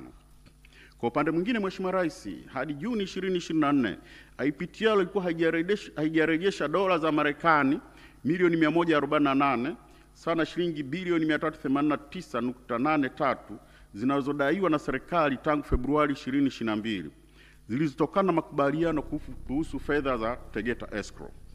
Inapendekeza kuwa serikali ifanye tathmini kamili ya madai yote ya madeni yanayohusiana na kampuni ya IPTL ili kubaini uhalali wake, usahihi wake na utekelezaji wa makubaliano ya kisheria.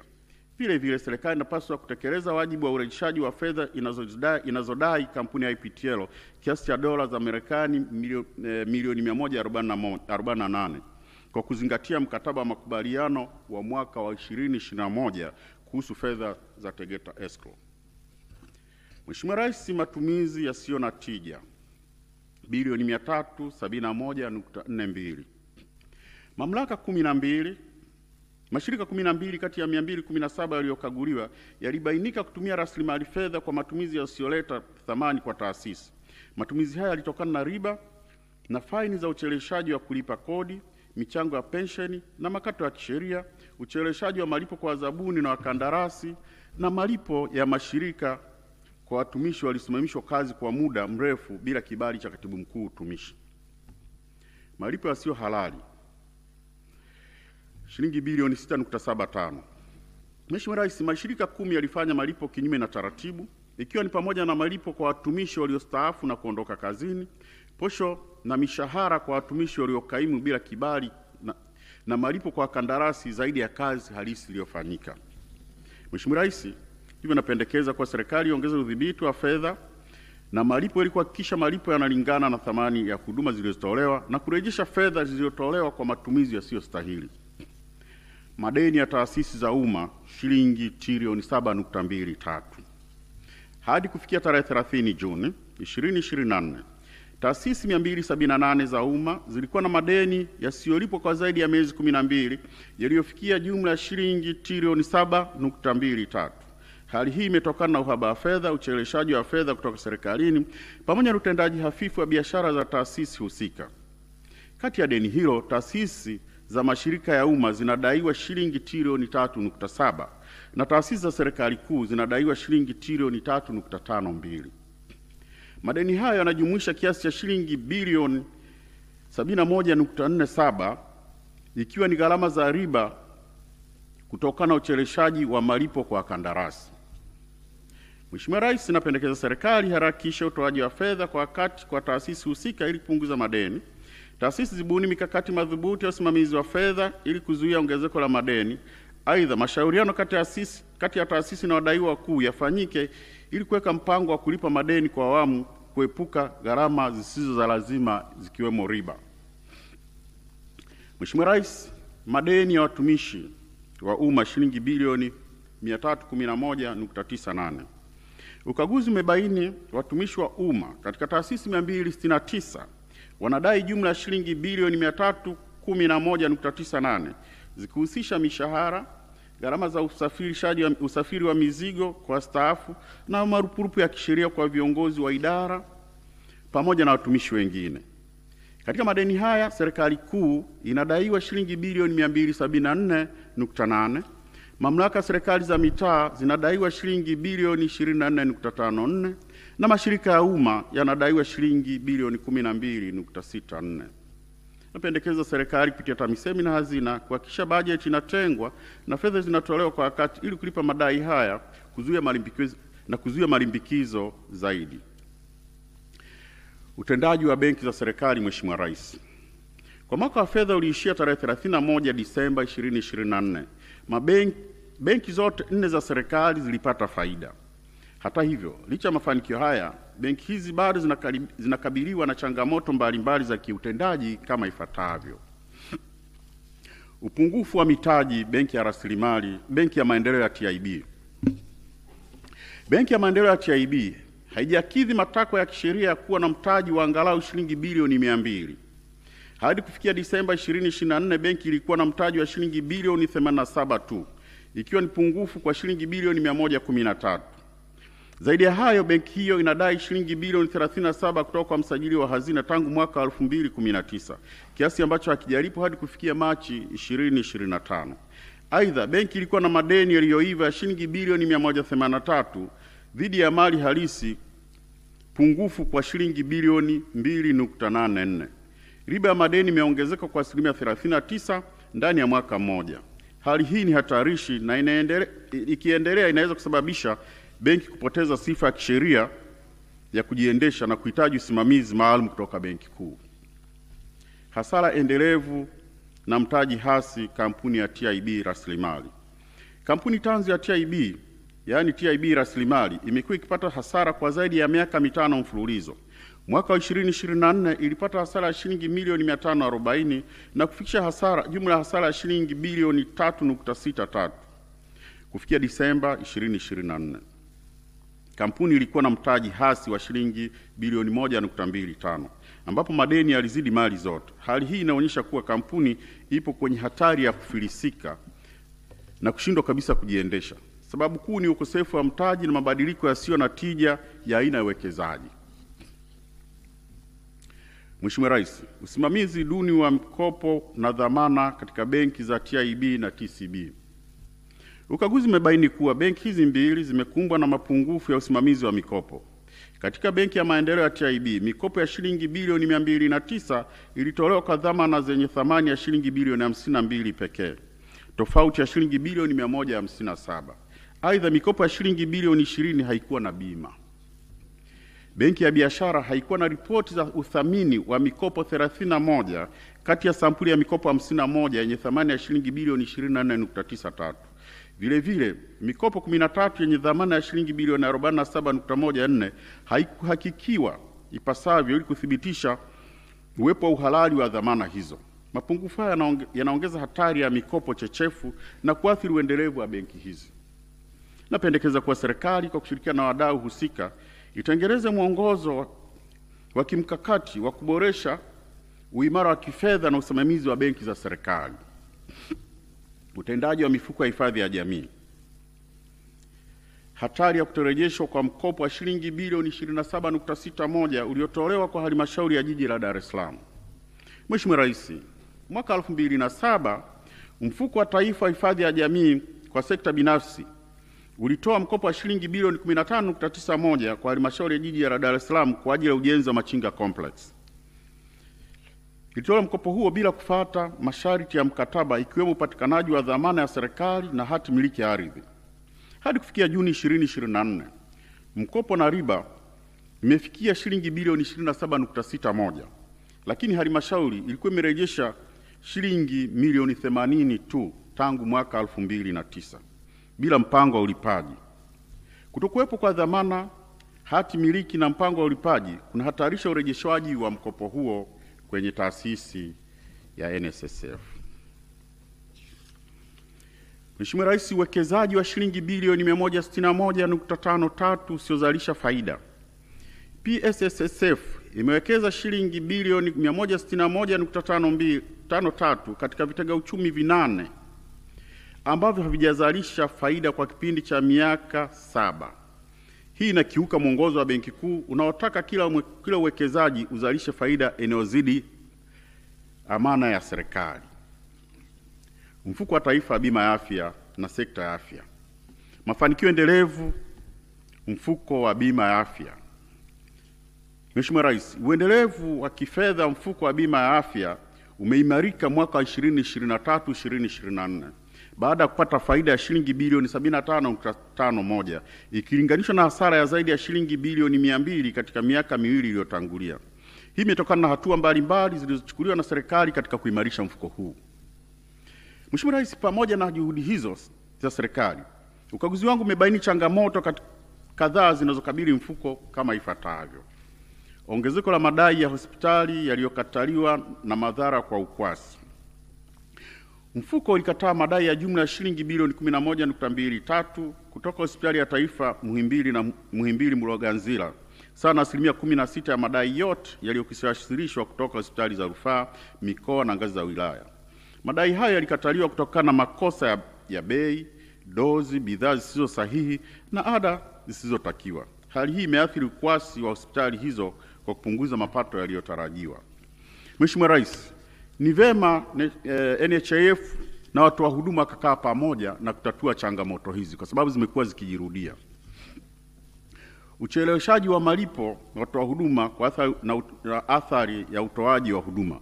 Licha ya matakwa ya kisheria kwa kwamba madai yalipwe ndani ya siku 60, asilimia 55 ya madai 58,937 yaliyofikia shilingi bilioni 416.08 yalicheleweshwa kwa mwaka wa fedha 2023-2024. Ucheleweshaji huu ulitokana na uhaba wa fedha unaochangiwa na ucheleweshaji wa michango ya kila mwezi kwa mfuko. Hali hii huathiri watoa huduma, husababisha changamoto za kifedha na kushuka kwa ubora wa huduma.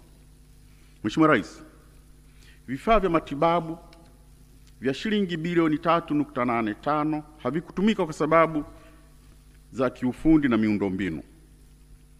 Vifaa vya matibabu vyenye thamani ya shilingi bilioni 3.85 katika vituo vya afya 25 havikutumika kutokana na ukosefu wa wataalamu, majengo yasiyokamilika na ukosefu wa mafunzo na ukosefu wa vitendanishi. Vifaa 65 katika hospitali 6 ikiwemo mashine ya X-ray havijatumika kwa zaidi ya miaka miwili kwa sababu ya miundombinu isiyokamilika. Kutotumika kwa vifaa hivi kunasababisha hasara kwa serikali na kuchakaa kwa rasilimali kabla ya kutumika.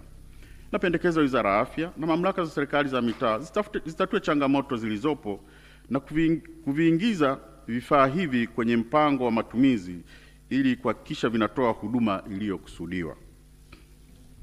Mheshimiwa Rais, upande huu wa sekta ya afya pia nimebaini kuwa dawa na vifaa tiba vyenye thamani ya shilingi bilioni 12.44 vimeharibika kutokana na ucheleweshaji wa matumizi na kutotekelezwa kwa utaratibu kutotekelezwa kwa taratibu za kisheria za uondoaji wa dawa zilizokwisha muda wake, yaani muda wa matumizi katika serikali kuu, mashirika ya umma na mamlaka ya serikali za mitaa. Sababu kubwa za hali hii ni utaratibu mrefu wa kupata kibali cha kisheria cha kuondoa dawa zilizokwisha muda wake, ununuzi wa dawa kwa wingi bila kufanya tathmini ya mahitaji halisi, na kutofuata taratibu za upangaji wa dawa utoaji wa dawa kwa mtindo wa first in first out, kwa maana FIFO. Hii inaongeza gharama za kuhifadhi dawa zilizopitwa na wakati na hatari kwa usalama wa watumiaji. Mheshimiwa Rais, napendekeza serikali kupitia Wizara ya Afya iharakishe mchakato wa kuondoa dawa zilizokwisha muda wake kwa mujibu wa sheria na miongozo. Mheshimiwa Rais, miradi ya barabara, ujenzi wa barabara. Udhaifu katika uhakiki wa mkataba uliosababisha hasara ya shilingi bilioni 13.72. Mheshimiwa Rais, Wakala wa Barabara Tanzania ilisaini mkataba wenye thamani ya shilingi bilioni 38.36 mnamo Desemba 2022 kwa ajili ya utekelezaji wa mradi wa uboreshaji barabara ya Ibanda Kajunjumele kilomita 22. Mkataba huu uliingiwa baada ya wataalamu wa TANROADS kwenda Uturuki kufanya due diligence na kujiridhisha kwamba mkandarasi alikuwa na uwezo wa kutekeleza kazi hiyo. Hata hivyo, utekelezaji wa mradi ulikumbwa na changamoto na ikabainika kwamba wakati wa kuwasilisha tenda, mkandarasi alikuwa amewasilisha nyaraka za kugushi ikiwemo taarifa za uongo kuhusu miradi aliyowahi kukamilisha. Mkandarasi pia aliwasilisha dhamana ya utendaji na dhamana ya malipo kutoka benki ya nchini Azerbaijan ambayo ilimwezesha mkandarasi kulipwa kiasi cha shilingi bilioni 3.72 kama malipo ya awali. Benki hiyo kwa sasa imefilisiwa na haina uwezo wa kulipa fedha za malipo ya awali ambazo TANROADS inadai. Kufuatia ukiukaji huo, TANROADS ilisitisha mkataba mnamo Mei 2024 na kuanzisha taratibu za kurejesha fedha, yaani shilingi bilioni 13.72, ikiwa ni madai kwa mkandarasi kushindwa kutekeleza mkataba, ikiwemo sehemu ya fedha za malipo ya awali ya shilingi bilioni 3.29, dhamana utendaji wa kazi shilingi bilioni 3.84 na thamani ya kazi ambazo zilikuwa hazijakamilika za shilingi bilioni 6.559. Hata hivyo, mkandarasi amepinga madai hayo na shauri hilo limepelekwa kwenye usuluhishi. Hii, Mheshimiwa Rais, ni kwamba awali walienda wakafanya due diligence, wakasema mkandarasi ana uwezo wa kutekeleza kazi, lakini walivyositisha mkataba kwenda kufanya due diligence ya pili, ikaonekana nyaraka alizowasilisha mkandarasi hasa za kuonyesha kwamba ana uwezo ni za uongo, ni za kugushi, na benki ambayo ilikuwa imetoa dhamana inafilisiwa. Mheshimiwa Rais, napendekeza TANROADS inapaswa kuimarisha uhakiki wa kandarasi wa kigeni ili kuepusha matatizo kama haya siku zijazo. Lakini pia vyombo vya kiuchunguzi vifanye uchunguzi kubaini kama kuna jinai, kwa kuwa due diligence ya kwanza ilionyesha kuwa mkandarasi alitimiza vigezo vyote, ili hali uhakiki wa pili ulibaini kwamba mkandarasi aliwasilisha nyaraka za kugushi. Mheshimiwa Rais, ucheleweshaji wa malipo ya fidia kwa waliopisha miradi shilingi bilioni 70.90. Serikali inadaiwa shilingi bilioni 7.90 kama fidia kwa wananchi waliopisha miradi ya maendeleo, licha ya masharti ya kisheria yanayotaka malipo haya yafanyike ndani ya miezi 6. Ni vyema serikali ikawalipa fidia mapema wanaodai ili kuepuka riba inayoweza kudaiwa kwa ucheleweshaji wa malipo hayo. Usimamizi wa mali za serikali. Ucheleweshaji wa uhamisho wa mali kwenda ATCL. Mheshimiwa Rais, baada ya shirika lililoanzishwa kusimamia mali na madeni ya kampuni ya ndege Tanzania ATC ya zamani iliyojulikana kama Air Tanzania Holding Corporation kumaliza kazi yake, mali zilizosalia zilipaswa kuhamishiwa Air Tanzania Company Limited, kampuni mpya iliyoundwa. Hata hivyo, mali zikijumuisha viwanja na nyumba 7 kati ya 9 hazijahamishwa rasmi kwenda Air Tanzania. Kati ya mali hizo 3 bado zinashikiliwa na Wizara ya Mambo ya Nje bila kukamilishwa kwa mchakato wa kuhamishwa, huku mali 4 zikikosa nyaraka za mauzo au hati rasmi za uhamisho wa umiliki. Mheshimiwa Rais, ili kuimarisha usimamizi wa mali za umma, napendekeza msajili wa hazina kwa kushirikiana na Wizara ya Mambo ya Nje na ETCL kuhakikisha uhamisho wa mali unakamilishwa kwa wakati, nyaraka zote za umiliki zinapatikana na taarifa za mali hizo zinaingizwa kikamilifu kwenye rekodi za ETCL na nyaraka zinawasilishwa kwangu kwa ajili ya uhakiki. Mheshimiwa Rais, uhamisho wa mali za Sisalana Tanzania Limited. Kumekuwepo na ucheleweshaji wa uhamisho wa mali zenye thamani ya shilingi bilioni 3.59 kutoka kampuni ya Katani Tanzania Limited kwenda Sisalana Tanzania Limited. Ucheleweshaji huu unahatarisha umiliki wa kisheria wa mali hizo na kuweka Sisalana katika hatari ya kuingia kwenye migogoro ya kisheria na wadai wa kampuni ya Katani Limited. Sababu kuu ya hali hii ni kutokamilika kwa mchakato wa kisheria wa uhamisho wa mali hizo. Jambo hili linadhoofisha usalama wa mali na kuathiri udhibiti wa kiutendaji wa kampuni husika.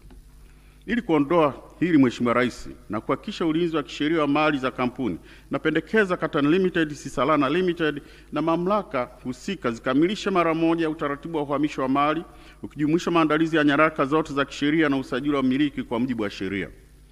Ucheleweshaji wa uhamisho wa mali ya mgodi wa Tulawaka. Mheshimiwa Rais, mnamo Novemba 2013 kampuni ya Pangea na ABG walikubaliana na STAMICO kuhamisha mgodi wa Tulawaka wenye thamani ya shilingi bilioni 22.42 kwenda kampuni ya Stamigold. Hata hivyo, hadi tarehe 30 Juni 2024 mali hizo bado zilikuwa zimesajiliwa kwa jina la Pangea kutokana na kutokamilika kwa hati ya kutokuwa na deni la kodi kwa maana tax clearance kutoka TRA. Ucheleweshaji huu unahatarisha upotevu wa mali kwa sababu mali bado ziko kwenye jina la kampuni hii ambayo ilikuwa inatakiwa kuhamisha mali kwenda Stamigold.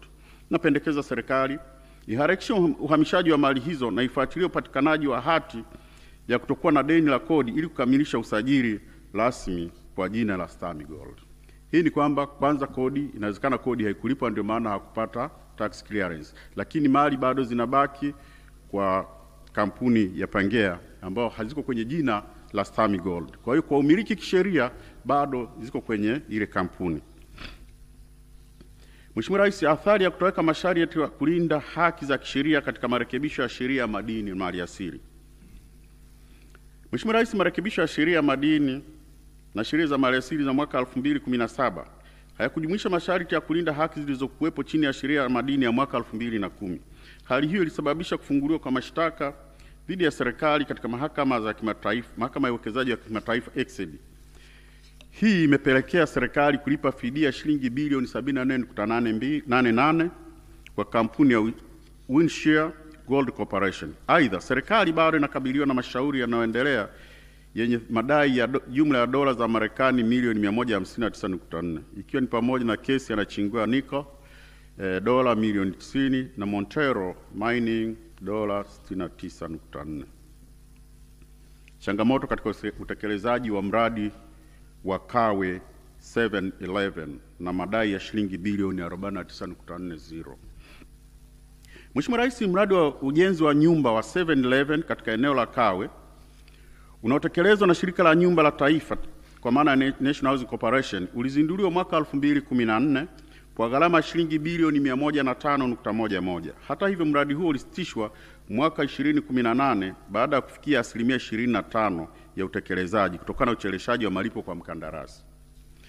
Mnamo mwaka 2022 baada ya National Housing kulipa baadhi ya madeni ya awali, mkandarasi aliwasilisha madai ya nyongeza ya shilingi bilioni 49.09. Madai haya yalihusisha gharama za ucheleweshaji, mabadiliko ya kazi na athari za mfumuko wa bei. Bodi ya wakurugenzi wa National Housing iliridhia madai hayo mnamo Desemba 2023 na hivyo kuongeza gharama za mradi kwa asilimia 47. Ili kuepuka changamoto kama hizi katika miradi ya baadaye, National Housing inapaswa kuhakikisha upatikanaji wa uhakika wa fedha kabla ya kuanza utekelezaji wa miradi. Miradi ya ubia iliyosimama kwa miaka 11 hadi 27 bila kukamilika. Ukaguzi umebaini kuwa miradi 24 ya ubia iliyoanzishwa na shirika la nyumba la taifa National Housing Corporation imekwama kuanzia miaka 11 hadi miaka 27. licha ya kwamba mikataba yake ya awali ilihitaji iwe imekamilika ndani ya miaka 2 hadi 3. Pamoja na changamoto hizi, National Housing ilisaini mikataba mingine 20 ya ubia katika mwaka wa fedha 2023-2024. Hatua inaongeza idadi ya miradi ambayo haijazalisha faida wala kuleta matokeo yaliyokusudiwa. Usimamizi usioridhisha utekelezaji wa miradi hii umesababisha rasilimali za shirika ikiwemo ardhi, majengo na fedha kuzuiwa katika miradi ambayo haichangii mapato. Hali hii inahatarisha ukuaji endelevu wa shirika na kuathiri matumizi bora ya mali zake.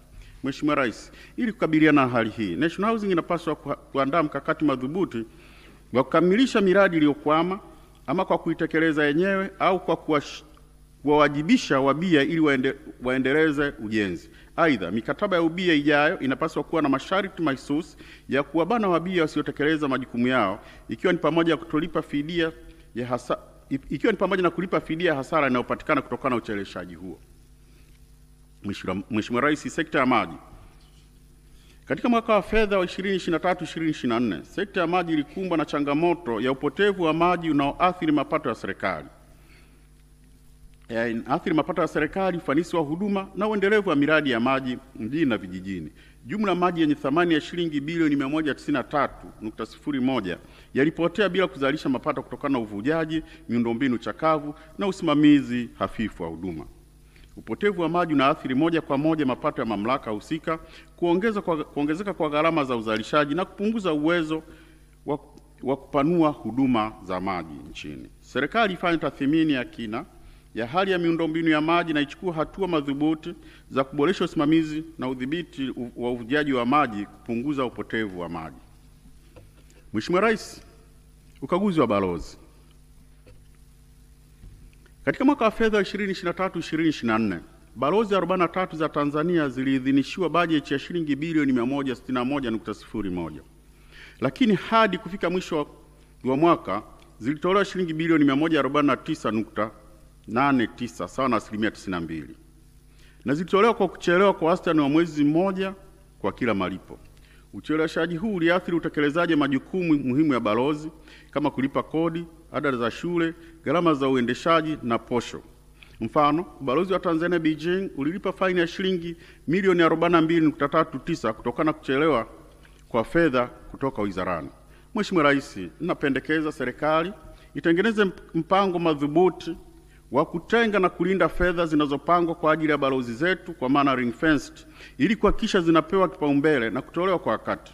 Utoaji wa fedha kwa wakati ni muhimu kwa kudumisha utoaji bora wa huduma za kidiplomasia na kuhifadhi taswira ya nchi yetu kimataifa huko nje. Mheshimiwa Rais, mifuko ya uwezeshaji. Hadi kufikia mwaka wa fedha 2023-2024, serikali ilikuwa na jumla ya mifuko 59 inayosimamiwa na wizara, serikali za mitaa na mamlaka za udhibiti na mashirika ya umma.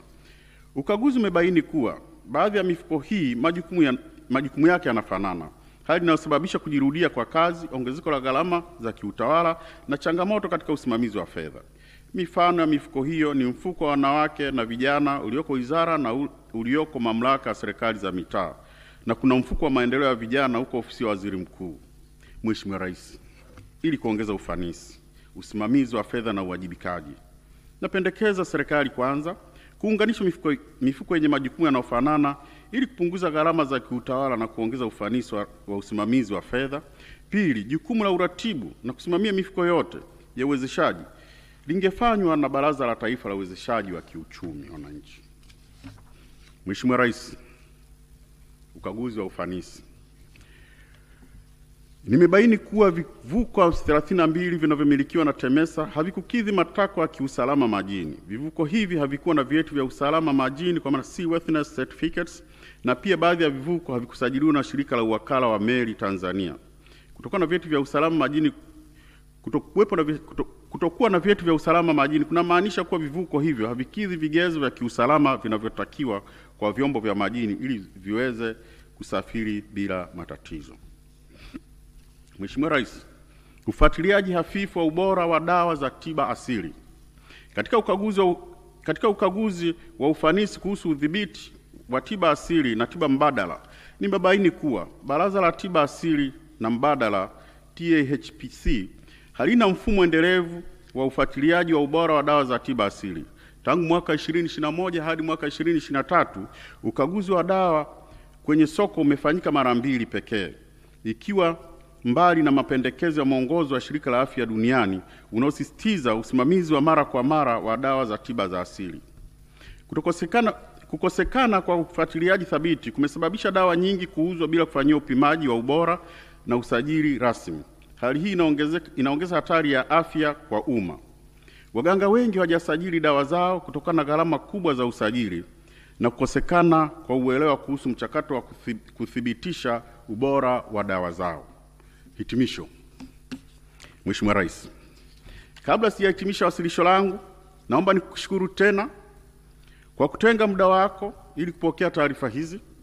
Pia nimshukuru Spika wa Bunge la Jamhuri ya Muungano wa Tanzania kwa ushirikiano wake mkubwa anaotoa kwa Ofisi ya Taifa ya Ukaguzi pamoja na kamati zake zote. Niwashukuru makatibu wakuu na wakuu wote wa taasisi za umma kwa ushirikiano wao wakati wote wa kutekeleza jukumu hili la kikatiba la ukaguzi wa umma. Niwashukuru na kuwapongeza watumishi wa Ofisi ya Taifa ya Ukaguzi kwa kutekeleza majukumu yao kwa weledi na kujituma kwa hali ya juu, pamoja na changamoto zetu za kimaslahi ambazo najua Mheshimiwa Rais unazifahamu na kuna ahadi ya kuzishughulikia. Mheshimiwa Rais, mwisho japo sio kwa umuhimu, nipongeza na kuishukuru familia yangu ikiongozwa na mke wangu Melinda kwa kunipa moyo na kunivumilia wakati natekeleza majukumu haya ya kikatiba. Nimpongeze binti yangu Charlene Robi kwa kuwa leo ni siku yake ya kuzaliwa. Mheshimiwa Rais, niwatakie nyote mfungo mwema wa Ramadhani na Kwaresma, lakini pia niwatakie sikukuu njema za Eid na Pasaka. Mheshimiwa Rais, naomba kuwasilisha na kukabidhi ripoti zifuatazo. Kwanza, ripoti ya ukaguzi serikali kuu, ripoti ya ukaguzi Ofisi ya Rais TAMISEMI Tawala za Mikoa na Mamlaka za Serikali za Mitaa, ripoti ya ukaguzi wa mashirika ya umma, ripoti ya ukaguzi wa miradi ya maendeleo, ripoti ya ukaguzi wa mifumo ya tehama, ripoti ya ukaguzi wa ufanisi, ripoti ya ufuatiliaji wa maendeleo ya ukaguzi wa ufanisi na ripoti 14 zinazohusu ukaguzi wa ufanisi katika sekta mbalimbali. Mheshimiwa Rais, naomba kuwasilisha. Makofi mengi kwa mdhibiti na mkaguzi mkuu wa serikali, na kwa heshima na taadhima Mheshimiwa Rais, tunakuomba usogee kama tulivyofanya mwanzo. Waheshimiwa viongozi, naomba sisi tukae ili wenzetu wanaorusha matangazo mubashara. Makofi mengi viongozi.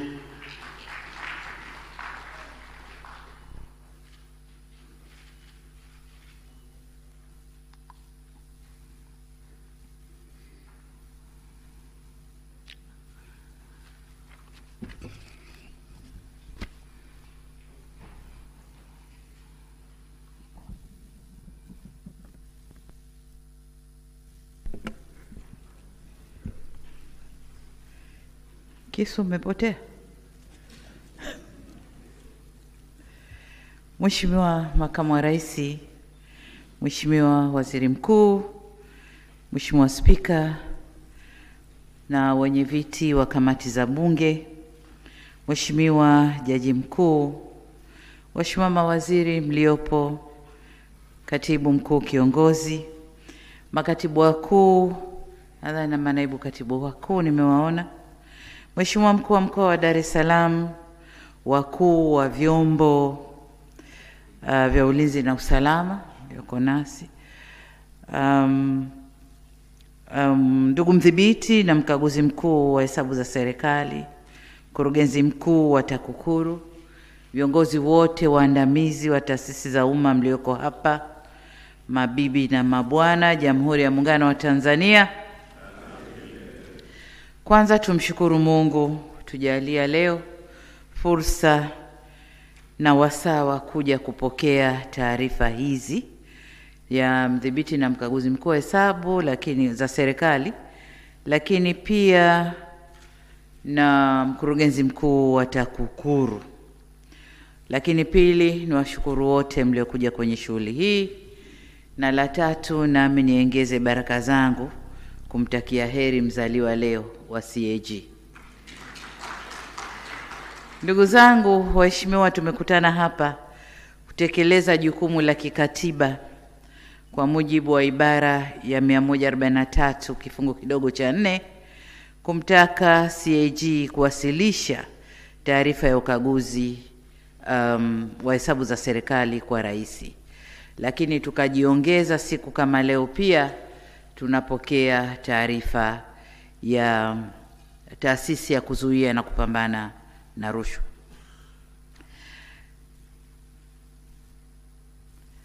Kifungu kile nilichokitaja kinamtaka mkaguzi na mdhibiti na mkaguzi mkuu wa hesabu za serikali kupeleka taarifa ya ukaguzi wa hesabu hizo kwa rais, lakini baadaye rais kuipeleka taarifa hiyo kwa spika wa bunge ili ifike kwenye kikao kinachofuata cha bunge mara baada ya rais kupokea taarifa hiyo. Lakini vile vile niwaahidi kwamba kama alivyosema mkaguzi mkuu wa hesabu za serikali, serikali haijawahi kuchelewa kupeleka taarifa hii, kwa na taarifa hii nayo nitaipeleka kwa wakati, na nikuombe Mheshimiwa Spika mkaishughulikie vilivyo na nyinyi kwa wakati. Lakini nitumie fursa hii pia kumshukuru sana na kumpongeza mdhibiti na mkaguzi mkuu wa hesabu za serikali, management na watumishi wote kwenye ofisi za CAG kwa kazi kubwa na nzuri iliyofanyika. Kwanza, wamefanya kukagua hesabu za fedha, taarifa tumeisikia hapa, lakini wamekagua ufanisi wa miradi na ufanisi wa taasisi na programu mbalimbali.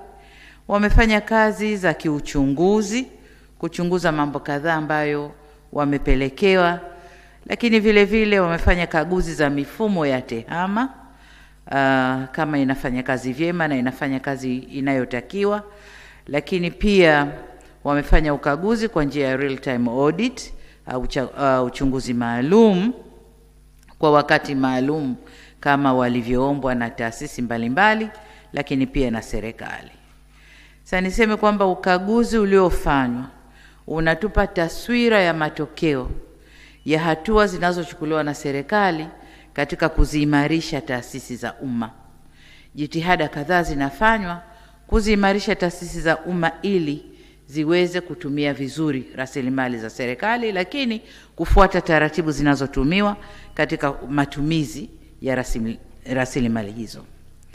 Faraja tuliyoipata ni kwamba kwa ujumla kumekuwa na kuongezeka kwa ufanisi katika matumizi ya rasilimali za serikali, pamoja na mapungufu yaliyotajwa hapa. Na kama mmesikia vizuri, mapungufu mengi ni ya miaka mingi nyuma, lakini ukichukua mwendelezo kumekuwa na ongezeko la ufanisi katika matumizi ya rasilimali za serikali. Kwa hiyo ni faraja yetu kama serikali kwamba tumeweza kukuza uwazi na uwajibikaji na hatimaye kuleta utawala bora. Tunaendelea kuleta utawala bora ndani ya serikali. Ndugu viongozi, kama nilivyosema kwamba ni utamaduni wetu siku kama hii kupokea ripoti mbili au taarifa mbili, ya mdhibiti na mkaguzi mkuu wa hesabu, lakini pia ya TAKUKURU. Kwa hiyo hapa pia nitumie fursa hii kumshukuru mkurugenzi mkuu wa TAKUKURU pamoja na watumishi wote kwa kazi nzuri pia iliyofanyika.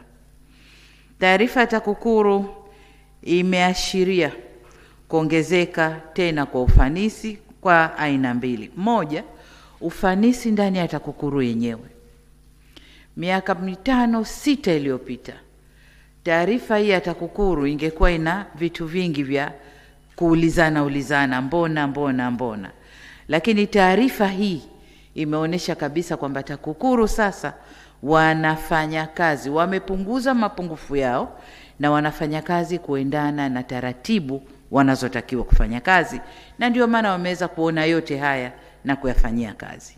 Lakini la pili, taarifa ile imeonyesha kukuza ufanisi ndani ya taasisi zetu za umma, na ameonyesha comparison, mwaka huu ilikuwa hivi, mwaka huu ilikuwa hivi, lakini pia kuyanyanyua Tanzania kutoka nafasi iliyokuwepo kwenye mapambano dhidi ya rushwa na kupanda juu kidogo, lakini tumepanda, na hii ni ishara kwamba kazi nzuri inafanyika ndani ya taasisi zetu.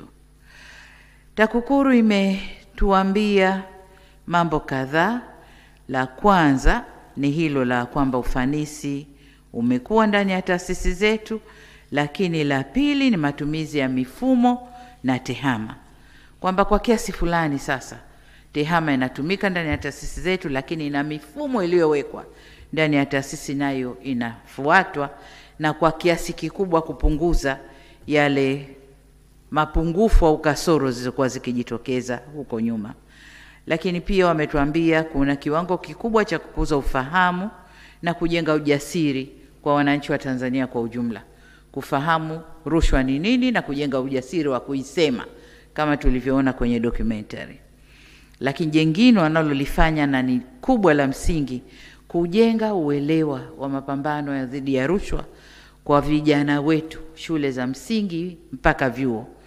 Na hii ndio kazi kubwa ya kufanya. Wanasema udongo upate ukiwa umajimaji ndio utaweza kufinyanga vizuri. Mimi na nyinyi hapa tukihubiriwa mambo ya rushwa yanaingia huku, lakini likiingia jengine la rushwa limetoka. Lakini kwa watoto wetu tukianza sasa hivi wanakuwa na huo utamaduni, na hata wakiingia maofisini wataingia na utamaduni huo ambao wamekuzwa nao. Hii ni kazi nzuri sana kwa TAKUKURU na washukuru sana. Niseme kwa ujumla kwamba ni matumaini yetu kwamba taasisi hizi mbili, mdhibiti na msimamizi wa hesabu za serikali na TAKUKURU, zitaendelea kufanya kazi kwa uadilifu mkubwa na uzalendo wa hali ya juu kwa manufaa ya taifa letu. Sisi upande wa serikali tuko tayari kuendelea kufanyia kazi maoni na mapendekezo yaliyotolewa ndani ya taarifa hizi mbili. Tutasikiliza vizuri, tutafuatilia vizuri mjadala wa bunge kwenye taarifa ya mdhibiti na mkaguzi wa hesabu za serikali, lakini pia kwa taarifa ya TAKUKURU tutakwenda kufanyia kazi vizuri yale yote ambayo yameelezwa kule, ili hatimaye tuweze kujenga utawala bora ndani ya nchi yetu. Baada ya kusema hayo, niseme kwamba taarifa mbili hizi nimezipokea na nitafanya kazi ya kuwasilisha bungeni kwa ile ambayo inakwenda bungeni na kuzifanyia kazi ipasavyo pale maoni na mapendekezo yaliyotolewa yatakapowasilishwa kwetu. Asanteni sana.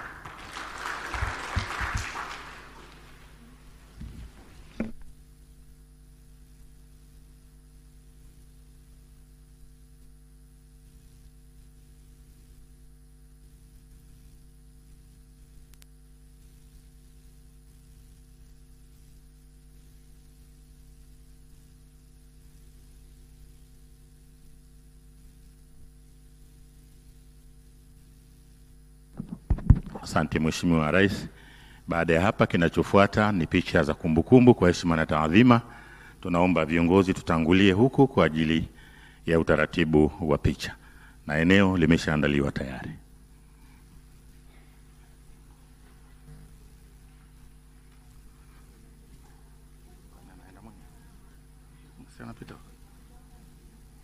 Ndio.